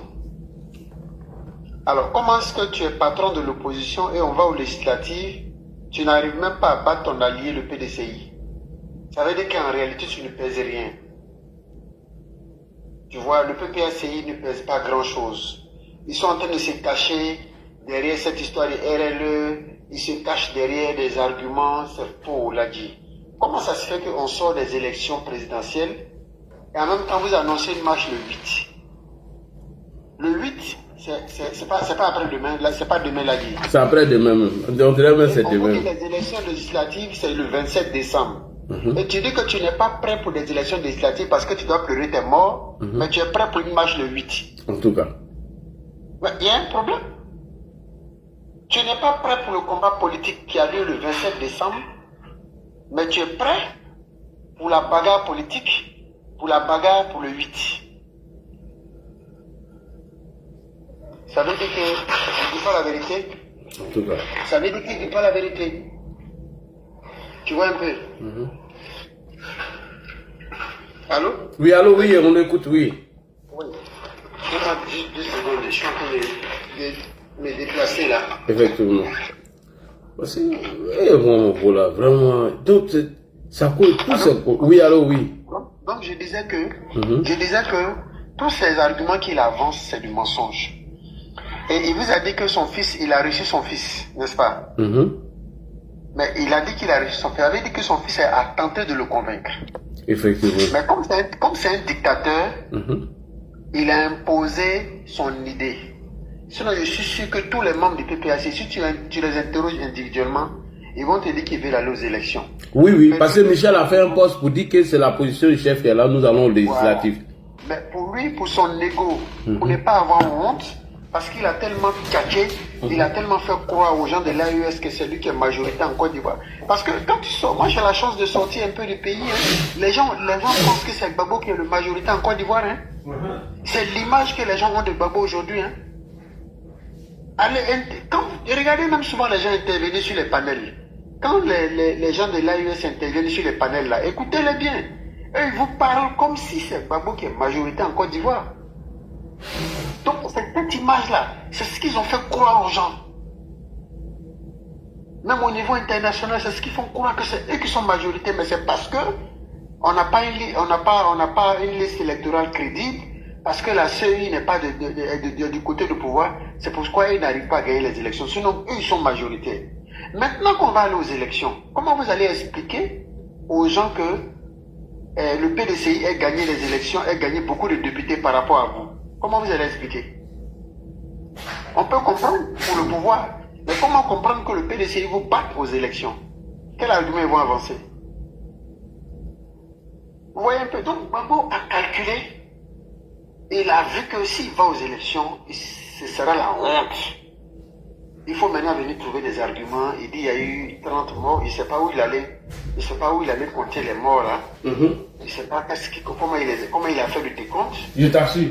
Lui, il a compté 30. Il allait compter 30 morts. Ils sont allés prendre des morts dans les morts pour les ajouter. Sur qui, je ne sais pas. Selon ce que je sache, il y a eu le gendarme. Il y a eu un mort à Nayo et puis je crois à Bonois. À Bonois, je crois à Nayo, 3 personnes. Bonois, le gendarme, ça fait 5 au total. Entre 5 et 6. Voilà, ça fait 5. Maintenant, comment ça se fait que lui se retrouve avec 30? Ou bien au PPAC, ils ont une autre façon de compter? Bon, on ne sait jamais, parce que ceux-là, ils sont capables de tout. Hein. Voilà, peut-être qu'ils ont... Les souris même annoncent 100. Hein. Les souris, eux, ont annoncé 100 morts. Il dit... Voilà, bon. On les comprend, hein, tu vois. Parce que et les gens rêvaient tellement. En fait, vous voyez, ces déclarations de Gbagbo et de Souris, ça montre quoi? Que les gens, leur stratégie, c'était basée sur les morts. Effectivement. Quand ils ont mis leur stratégie en place, ils avaient déjà estimé le nombre de morts que ça pouvait créer et dont ils allaient se servir pour mener leur politique, pour continuer leur stratégie. Et donc, c'est ce nombre de morts-là qui est resté imprimé dans leur cerveau. Donc, quand ils parlent, c'est ça qu'ils disent. Tu vois, puisque leur stratégie était basée sur la victimisation et sur le fait qu'il fallait exposer leurs militants aux forces de l'ordre et espérer qu'il y ait de nombreuses pertes en vie humaine pour qu'ils s'en servent pour faire leur politique. Donc ça n'a pas fonctionné. Ils ont encore les chiffres dans leur mémoire et c'est ça qui sort quand ils sont en train de parler. Donc il faut les comprendre. Voilà. Ce sont des gens qui ont complètement échoué et moi je dis ce sont des arguments fallacieux qu'il avance. S'il ne fait pas attention, les gens vont sortir des rangs pour aller déposer leur dossier de candidature. Même s'ils ont perdu, c'est pas grave.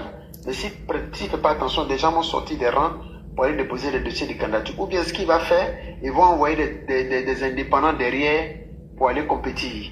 Et quand ces indépendants vont gagner, ils vont venir dire qu'ils non, ils donnent leur voix au PPACI. C'est peut-être la dernière stratégie qu'ils sont en train de mettre en place. Sinon, en dehors de ça, je ne vois pas qu'est-ce qu'ils peuvent faire d'autre. C'est d'envoyer des indépendants. Ils disent officiellement, ils vont dire que le PPACI ne participe pas. Officieusement, ils vont envoyer des gens pour aller déposer leur dossier de candidature. Oui, moi aussi j'ai réfléchi à ça. Voilà, c'est ce qu'ils vont faire. Sinon, en dehors de ça, il n'y a rien.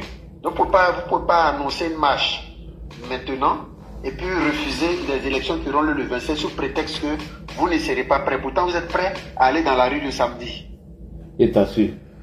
Voilà. Donc, et ils ont donné les prétextes même, parce qu'ils ont des gens qui sont en prison, il y a des gens qui sont morts. Alors que vous préparez d'autres personnes encore à aller en prison. Voilà, allez. Donc, quelque part, ce sont des arguments fallacieux, c'est du mensonge.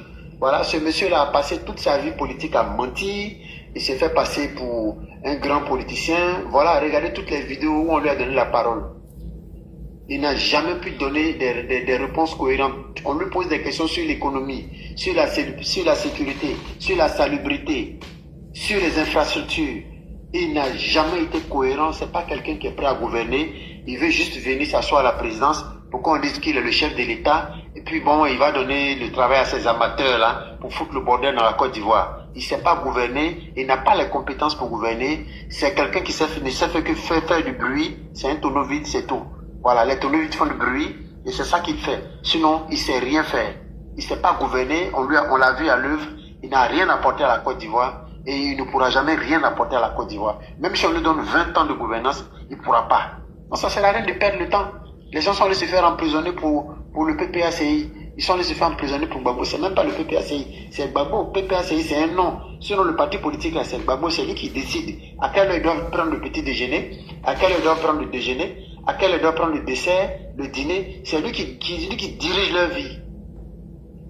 Ce n'est pas un parti politique où les gens viennent s'asseoir pour réfléchir à comment ils vont faire pour faire avancer le parti.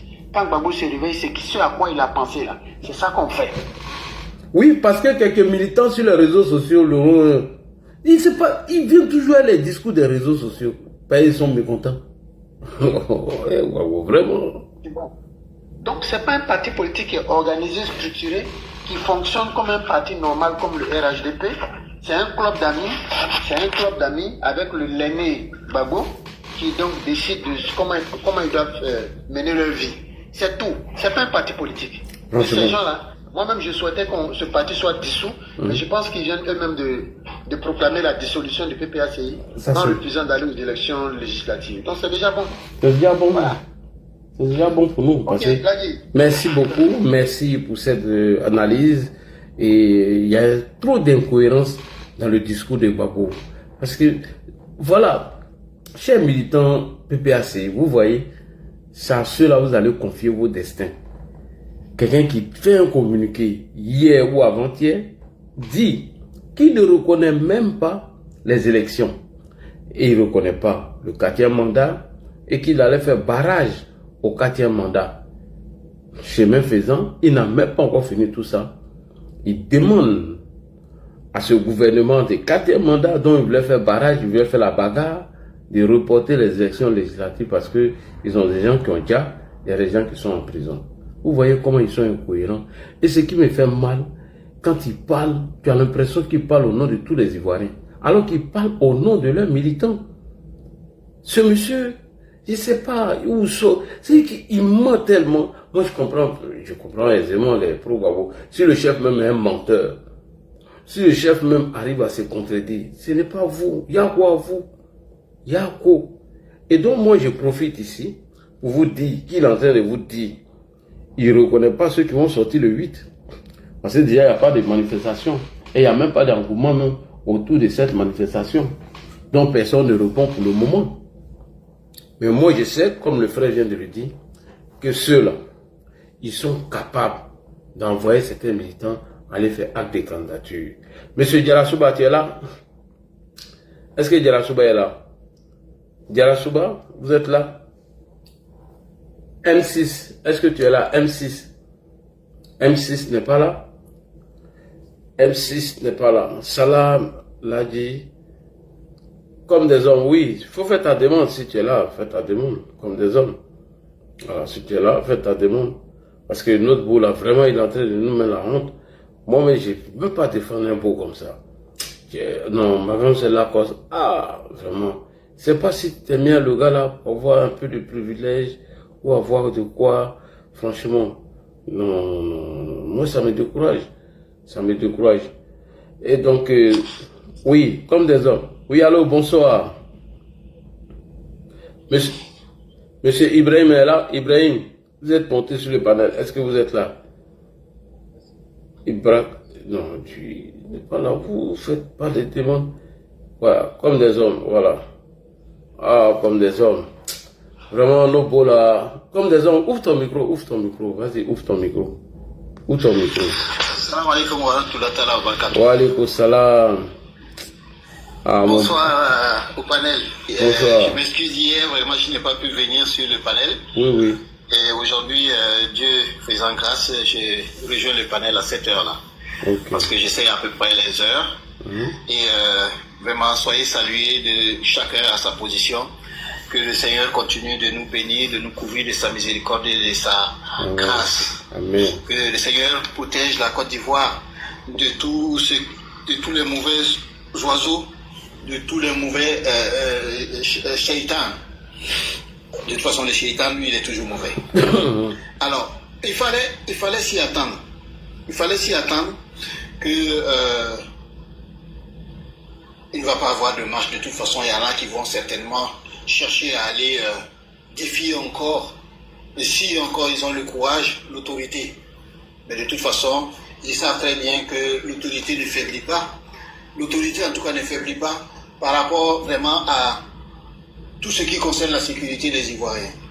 Et ça, je vais encore profiter de cette occasion-là pour saluer en tout cas nos forces de défense et de sécurité pour le bon travail qu'ils font en protégeant les Ivoiriens en Côte d'Ivoire et sur toute l'étendue du territoire. Encore une fois, je m'incline sur la dépouille du sous-lieutenant de la gendarmerie parce que ses obsèques ont démarré et franchement j'étais très meurtri et encore je demande à Dieu de faire à man honorable, de lui pardonner ses fautes, d'avoir pitié de son âme et de le recevoir dans son paradis céleste. Là dit, on ne cessera de dire que le chien ne change jamais sa façon de s'asseoir. Le chien va toujours s'asseoir de la même manière. Et ça, vraiment, aujourd'hui, nous avons vu que plusieurs personnages politiques du front couché se sont pressés pour aller déposer leur candidature pour l'élection législative qui va avoir lieu le 27 décembre 2025. On l'a toujours dit, c'est tirer sur une ambulance. C'est vraiment dommage. C'est vraiment incohérent. C'est vraiment piteux.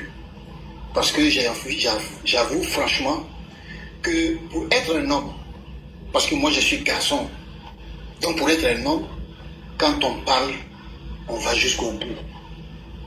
Quand nous avons entendu qu'ils iront jusqu'au bout, je crois que c'est un boycott jusqu'au bout. C'est ce qui va faire croire et savoir qu'ils sont vraiment des hommes. Mais c'est déculotté à la face de la nation, c'est déculotté à la face du monde, c'est vraiment faire honte à nos pays, c'est faire honte à notre nation. Franchement, je ne sais pas quoi dire. Je ne sais pas quoi dire de toutes les mille manières. Nous savons qu'ils courent vers ces postes-là, tout simplement parce qu'ils veulent des émoluments liés à ces postes. Ce n'est rien d'autre. C'est les émoluments, c'est l'argent qu'il y a derrière. Donc ça veut dire que tout leur bagou qu'ils font depuis qu'on a lancé les élections en Côte d'Ivoire pour l'année 2025, c'est uniquement que pour ça. Mais si c'est pour l'argent que vous voulez, venez vous asseoir, négocier, on va vous donner barra, vous allez travailler, et puis on va vous payer, parce que tu ne travailles pas, tu ne manges pas. L'a dit, j'ai été entendu 1001 fois dire ça. Tu veux manger là, il faut travailler. On ne peut pas s'asseoir et puis vouloir l'argent du peuple, l'argent du contribuable pour manger. C'est pas possible. Dieu merci, nous avons une ligne. Et c'est cette ligne-là qui va nous permettre toujours d'aller vers le cap qu'on s'est fixé. Nous voulons une nation. Nous voulons que la Côte d'Ivoire ait une nation. C'est ça qui est la vérité. Mais tous ceux qui vont se mettre en travers de ce vœu-là, en tout cas, je crois que Dieu même ne va même pas accepter. À plus forte raison, nous, militants, on ne va pas accepter. À plus forte raison, les institutions, on ne va pas accepter. On aime tout le monde. On veut que tout le monde participe à cette nation-là. Mais s'il y en a qui se mettent en travers de la confection de cette nation, mais c'est désolé, c'est dommage pour eux. Ils ont joué aux enfants guerriers. Maintenant, ils sont là dans des mines particulières, dans des attitudes décevantes. Parce qu'ils ne savaient pas qu'on pouvait être comme ça. Quand on était dans le bleu, dans la tenue bleue et qu'on tapait sa poitrine avec l'insigne du PPA Digbe, aujourd'hui il est assis là. Est-ce qu'il peut porter cette tenue? Qui portait les lunettes, qui était là tout bien rasé. Il se rend compte aujourd'hui que c'est la vie là. Il y a l'eau chaude et il y a l'eau froide. Quand on dit faites attention à l'eau chaude là, c'est être mesuré dans ses prises de décision, dans ses paroles. Donc là, vraiment je vais être à côté, mais c'est dommage. C'est dommage qu'on en arrive là, parce qu'ils n'ont pas compris. Alors que ce panel-là a pris la peine, parce qu'ils y viennent, ils y écoutent, ils y suivent, pour vous éduquer. Mais non, l'éducation ne les intéresse pas. Même pour les permettre d'être égayés. Là, tu fais le papatouya, où tu relèves effectivement leurs incohérences, leurs conneries, pour les ramener dans le giron. Mais tout ça là, ils ont balayé tout ça du réveil de la main. Si je joue les enfants guerriers, mais qui joue l'enfant guerrier? En tout cas, ce que tu vas recevoir là, ça que tu as récolté à semer, tu vas récolter ça. On dit, un peureux qui montre le village de sa mère, mais tu te joues l'enfant guéri, tu vas être enterré tranquillement et puis la vie continue. Parce que la vie là, on n'a pas coupé la vie des Ivoiriens là avec ton nombril. Non, non, non. Chacun est venu en singleton. On va tous retourner en singleton vers notre Père. Mais sachons poser les actes méritoires. Vraiment, salam alaikum. Wa alaikum salam. Vraiment, merci beaucoup. J'ai vu nous qui a fait sa demande. Il y a Miss Gloria. Miss Gloria, c'est qui encore? Eh, il y a qui encore? J'ai vu nous. Ouais, Miss Gloria, bonsoir. Voilà. Je sais pas si le... Ouais, j'ai vu nous. Bonsoir. Bonsoir, j'ai vu nous. Allô? Oui, allô? Allô? Allô? Comment tu vas, Lagui? Bien, et vous? Lagui, il y avait un ami. Ah bon? Qui a fréquenté, il s'appelle Lagui, mais il était très teigneux. Donc, vraiment, je suis votre panel.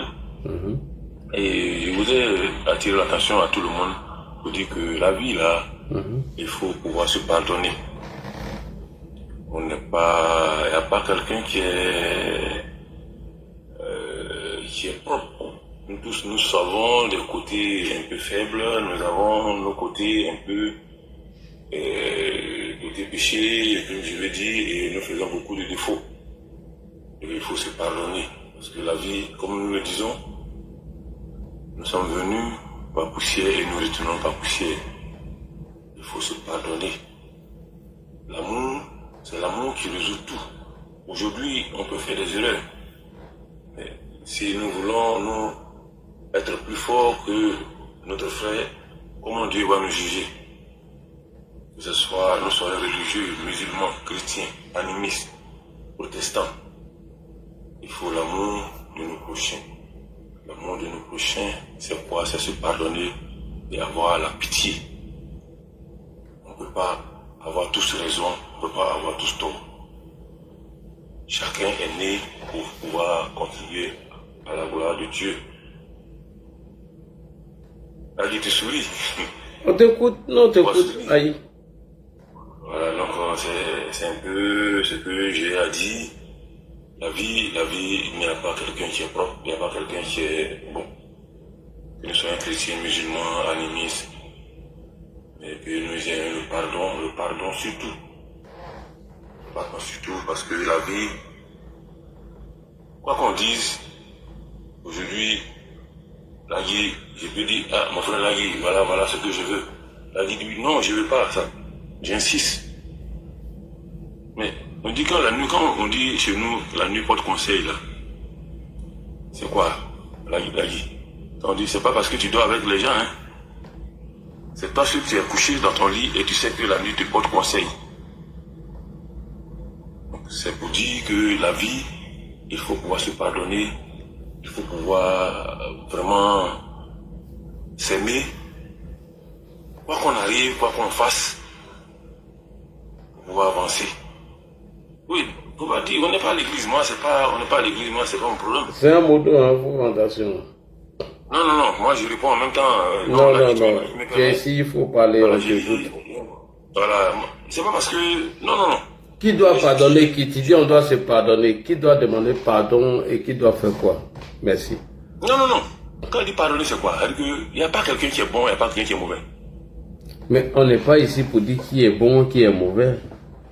Non, on a mis un sujet ici, tu ne fais que répéter non, la même chose. Non, mais moi je répète mon sujet pour dire que aujourd'hui là, tu peux pouvoir mal penser ou bien penser et tu agis.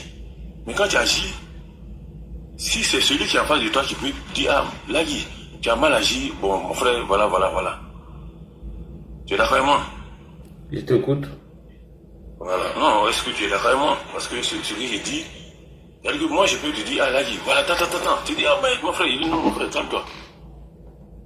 Donc c'est pour dire que la vie là, Toi, là, dit, tu n'es pas au 100% de... C'est Dieu seul tu connais celui qui est bon, celui qui est mauvais. Comme les autres disent, non, on n'est pas à l'église. Non, on n'a pas passé, on n'est pas à l'église. Mais la vie, il faut que ce soit dans un royaume, que ce soit dans un truc, c'est le pardon, le vivre ensemble. Parce que là, quand tu dis, voilà, là, dit, bon, je sais pas, mais je sais que si nous sommes des frères, on va pouvoir vivre ensemble. On ne peut pas avoir les mêmes idées, mais on doit pouvoir vivre ensemble, se pardonner et cohabiter ensemble. C'est ça que Dieu nous demande. Que nous sommes chrétiens ou musulmans. Donc c'est ce que j'ai à dire, que chacun prenne ce qu'il veut. Le dire n'est pas à l'église. Donc c'est un peu ça que moi j'ai à dire. Moi si je peux monter après, je vais te faire la demande pour monter. Oui, mais vas-y au bout de tes idées. Non, on veut écouter. Non, j'ai fini. Donc tu étais venu pour dire on doit se pardonner, on doit faire ceci. Sinon, dans ce pays, on sait. Hein. On sait ceux qui ont demandé pardon parce que, étant président des partis politiques, peut-être que dans leur gouvernance, ils ont dû peut-être faire quelque chose à des citoyens et ils demandent pardon. On a vu M.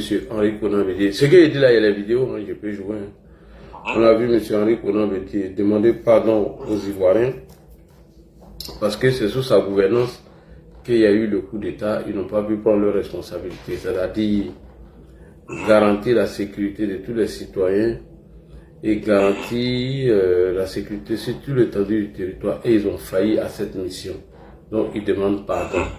On a vu Simone Yves Gbagbo aller à Boaké, dit qu'elle demandait aussi pardon aux Ivoiriens parce qu'ils n'ont pas pu respecter, elle et son mari, le FPI, l'article 34 de la Constitution qui dit qu'ils doivent garantir la vie de tous les citoyens sur l'étendue du territoire.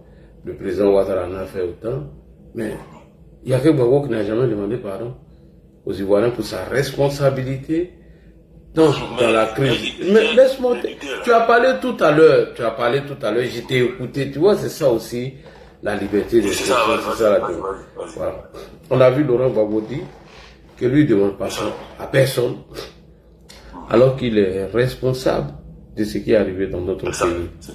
Premièrement, il a prêté serment sur la Constitution, son article 34, qui devait garantir notre sécurité sur toute l'étendue du territoire. Ça, il n'a pas respecté. Deuxièmement, il a laissé encore le pays se diviser en deux. Donc, normalement, il devait nous rendre compte et il ne demande pas pardon pour ça. Troisièmement, avant le deuxième tour des élections présidentielles d'octobre 2025, il a dit ceci sur Africa 24, que le problème dans notre pays, c'est des problèmes que nous, on doit chercher à les régler parce que ce sont des problèmes graves. Il dit les bagarres sont arrivées en l'an 2000, lors des élections, lorsque un candidat s'est proclamé vainqueur. Et que lui demande au président Ouattara de laisser la CEI proclamer les résultats. Et après, maintenant, c'est au Conseil constitutionnel de valider. Chemin faisant, lui-même Gbagbo n'a pas laissé empêcher la CEI de proclamer les résultats, ce qui a provoqué une crise. Malgré toutes les interpellations, il a refusé de partir. Après encore, il s'est fait investir par le Conseil constitutionnel malgré que lui-même savait qu'il n'avait pas gagné, en annulant les voix du candidat Hassan Ouattara, plus de 700 000 voix. Mieux. Après son investiture par le Conseil constitutionnel, dont sa décision n'est susceptible d'aucun recours, lui-même, 2 semaines plus tard encore, il ressort et il met son pouvoir en jeu. Il vient dédier encore le Conseil constitutionnel en demandant de mettre en place un panel de chefs d'État afin d'évaluer la situation, dire qui a réellement organisé les élections. Après avoir fini de dire ça, un journaliste encore l'a interviewé sur la RTI pour dire, Monsieur le Président, les gens vous avez invités à venir évaluer la situation. Est-ce qu'ils sont venus? Il prend la parole, il dit, mais il faut qu'ils viennent. Parce que les Ivoiriens ont voté, ils veulent savoir qui a gagné les élections. Et quand ces derniers sont arrivés, le panel des chefs d'État, et ils ont analysé objectivement la situation, ils ont dit que Laurent Gbagbo n'a pas gagné les élections.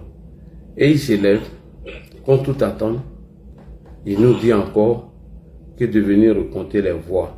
Alors que le recomptage des voix n'existe pas. Je répète bien pour que tout le monde entende. Alors que le recomptage des voix n'existe pas dans nos codes électoraux. Le code électoral, à son article 62, si je ne me trompe, dit, si tu penses qu'il y a eu des tricheries et des fraudes qui peuvent entacher la sincérité du scrutin, on annule tout, on reprend 45 jours plus tard. Mais le gars n'a pas voulu entendre raison. Jusqu'à ce que ce monsieur soit mis aux arrêts. Tout le monde a vu ce qui s'est passé. Moi, je pense que sa responsabilité est engagée dans tout. Et il a dit qu'il ne lui demande pas pardon. Quand toi tu dis on doit se pardonner. Oui, non, on l'a pardonné. Si on ne l'avait pas pardonné, il y a l'article 22 de la Constitution qu'on pourrait l'appliquer contre lui. Qui dit ceci. Tout citoyen est libre de sortir et de rentrer dans son pays. Mais tout citoyen est libre d'aller et revenir. Mais ce droit-là doit être encadré par la loi. C'est-à-dire, si le président Ouattara n'avait pas pardonné Laurent Gbagbo, il allait utiliser l'article 22 de la Constitution en disant que le retour de Gbagbo en Côte d'Ivoire peut créer des troubles à l'ordre public, peut mettre en mal le vivre ensemble et la cohésion nationale. Et il reste à vie là-bas, parce que c'est pas lui qui a voté, c'est pas lui, c'est la Constitution qui le dit. Mais il a fait fi de ça. Il a dit au monsieur de rentrer. Le monsieur rentre. On lui pose la question pour sa responsabilité.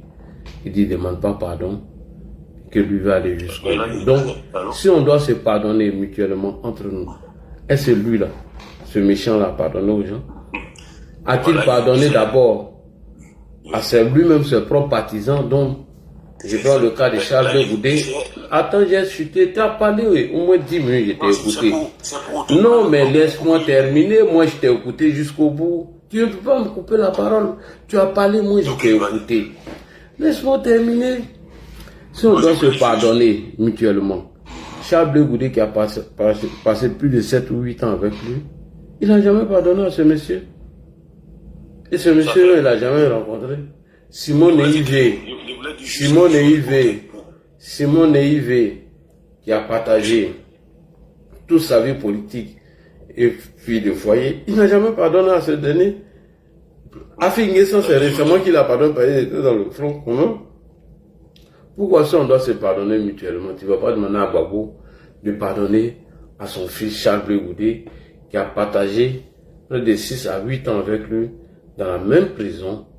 Mais Gbagbo peut pardonner à Soul to Soul qui l'ont combattu et dont il ne cesse de parler. Donc moi je ne vois pas là où tu veux en venir quand tu dis qu'on doit se pardonner mutuellement. Merci beaucoup. Merci, j'ai chuté, je t'écoute. J'ai vu, je t'écoute. Ouvre ton micro. J'ai vu, aïe, tu es là, ouvre ton micro, frère. Ben moi, je suis allé trop loin, quoi. Ah, vraiment, moi aussi, Ladji, c'est pas bien. Ah, Ladji. Oui. Ton micro est ouvert, hein? Oui, mais je t'écoute maintenant. Tu m'entends? Ok. Donc, je disais que dans la vie, dans notre formation ivoirienne, hein, pour dire que le peuple de la Côte d'Ivoire, il y a plusieurs ethnies. Et chaque ethnie a sa manière de gouverner. Que ce soit les Akans, les Lobis, les Abourés, les Kou, les Bété, et chacun a un... Désolé, je te prends 2 secondes avant de continuer. Nous, on n'est pas dans une histoire de gouvernance d'ethnie. La preuve. Non, quand tu viens à ça, parce que nous, déjà, c'est de catégoriser même la chose. Et c'est ça, nous, on veut bannir. J'ai dit 2 secondes, tu vas continuer. Parce que, non, tu vas me laisser, il faut que je rectifie le tir. Nous, on n'est pas ici pour gouverner selon nos ethnies. La preuve. Nous, au RHDP, on ne parle que de nations. C'est pourquoi vous voyez l'adhésion massive. Mais il n'y a que vous toujours en train de parler des peuples, des ethnies qui ont gouverné. Cette manière de voir la politique, nous, on n'est plus dans ça. Ça, c'est déjà passé. Nous, on ne parle plus de ça depuis longtemps. Là, c'est pas ce qu'il dit. Il veut dire que chaque groupe a sa manière. C'est-à-dire que les Akans, là, quand on dit... Nous, on n'est pas dans une histoire de politique d'Akan à gouverner, BTA. Non, on n'est plus dans ça. Voilà, donc moi, je ne rentre pas dans ce genre de débat-là. Lagi, bonsoir. Bonsoir. Bonsoir, c'est le Modo, hein? Oui. Bonsoir, Gervinho, bonsoir. Oui. Merci pour ta contribution. C'est ça. Non, je voulais quelque chose. Non, je voulais rectifier quelque chose rapidement en tant que modérateur. Je voulais quand même que vous compreniez un peu l'essence de l'émission de ce soir. Est-ce que vous avez pris la peine de regarder le titre de l'émission de ce soir, du direct de live de ce soir? Non, il n'y a pas regardé. Je suis tombé dessus. D'abord, ça c'est... Bon. Ensuite, la deuxième chose, est-ce que vous venez pour intervenir? Quel est votre point de vue sur ce que Lagi a défendu tout à l'heure, tout le long de son direct qu'il a présenté? Lagi, il parle tellement bien expliqué tout ce qu'il a dit. Mais ce que je veux dire que aujourd'hui, là, quand on appelle Lagi, nous, les amis, à une manière de comprendre. En quoi est-ce que ce que vous dites là, a trait à ce que Lagi a développé par rapport à la sortie du président Laurent Gbagbo moi je vais pas au cours de son comité central? Non, c'est que je veux dire... Vous venez dire quoi exactement? Moi je veux dire, dans la vie, on se pardonne. Lagi, quand Lagi a parlé, quand je l'ai pris en cours, et je l'ai dit, quand j'ai parlé, si vous avez écouté, j'ai dit, dans la vie, il faut qu'on se pardonne par communauté. Vous voyez, c'est un peu, ça fait mal. Mais quand quelqu'un agit, il faut regarder, il vient de quelle communauté. Souvent, la communauté, notre naissance, où on est né, où on a grandi, qu'est-ce qu'on fait, ça agit dans notre évolution. Ben, je suis désolé de vous le dire. Je vous écoute, je suis désolé de vous le dire, mais vous faites un hors-sujet, carrément. Vous faites un hors-sujet. Voilà. Donc, peut-être que ce sera une prochaine fois. Quand nous allons venir parler des communautés, nous allons venir parler des choses qui ont trait aux différents peuples, là vous pourrez venir intervenir. Mais nous sommes en train de décortiquer le discours politique de Laurent Gbagbo. Le président Laurent Gbagbo est sorti ce soir dans un comité central et il a dit des choses. Et donc là qui est venu décortiquer et on demande. Non, ce que je veux dire, monsieur, c'est parce que je veux dire, c'est un peu, ça va en même temps dans le cadre. Hein. Mais peut-être on ne se comprend pas. Je veux dire que par exemple, vous, les Malinqués, les Odinika, les Sénoufou... On n'est pas dans le débat des régions ici. Voilà la stigmatisation que c'est ça qui est dangereux là. Et voilà qui fait que nous n'avons pas. C'est dangereux. Nous, on n'est pas dans le débat des Malinqués et trucs. Ça là, pardon. Ce sont des Malinqués. Ce sont des Malinqués. On n'est pas dans ce genre de débat-là. Depuis là, on te rappelle de ça. On n'est pas dans le débat de... Pourquoi toujours, vous êtes toujours dans le débat d'ethnie? Nous les... Si toi tu es Ani, va faire débat des Ani. On n'est pas ici pour ça. Comment nous on entend parler de nos partis politiques qui viennent nous parler de Ani, des trucs ici? Non, tu n'as pas compris. Oh non, vraiment. Tout ça là pouvait nous distraire. Je pense que tu es en train de nous perdre le temps. Nous, on va te demander de laisser les autres intervenir parce que ce que tu es en train de faire est en train de un peu distraire un peu le panel. Il n'y a pas de problème. Voilà. Prochainement, nous allons parler des peuples et des ethnies, des coutumes et des justes coutumes des différentes personnes. Vous pourrez venir intervenir. Aujourd'hui, nous parlons... c'est juste...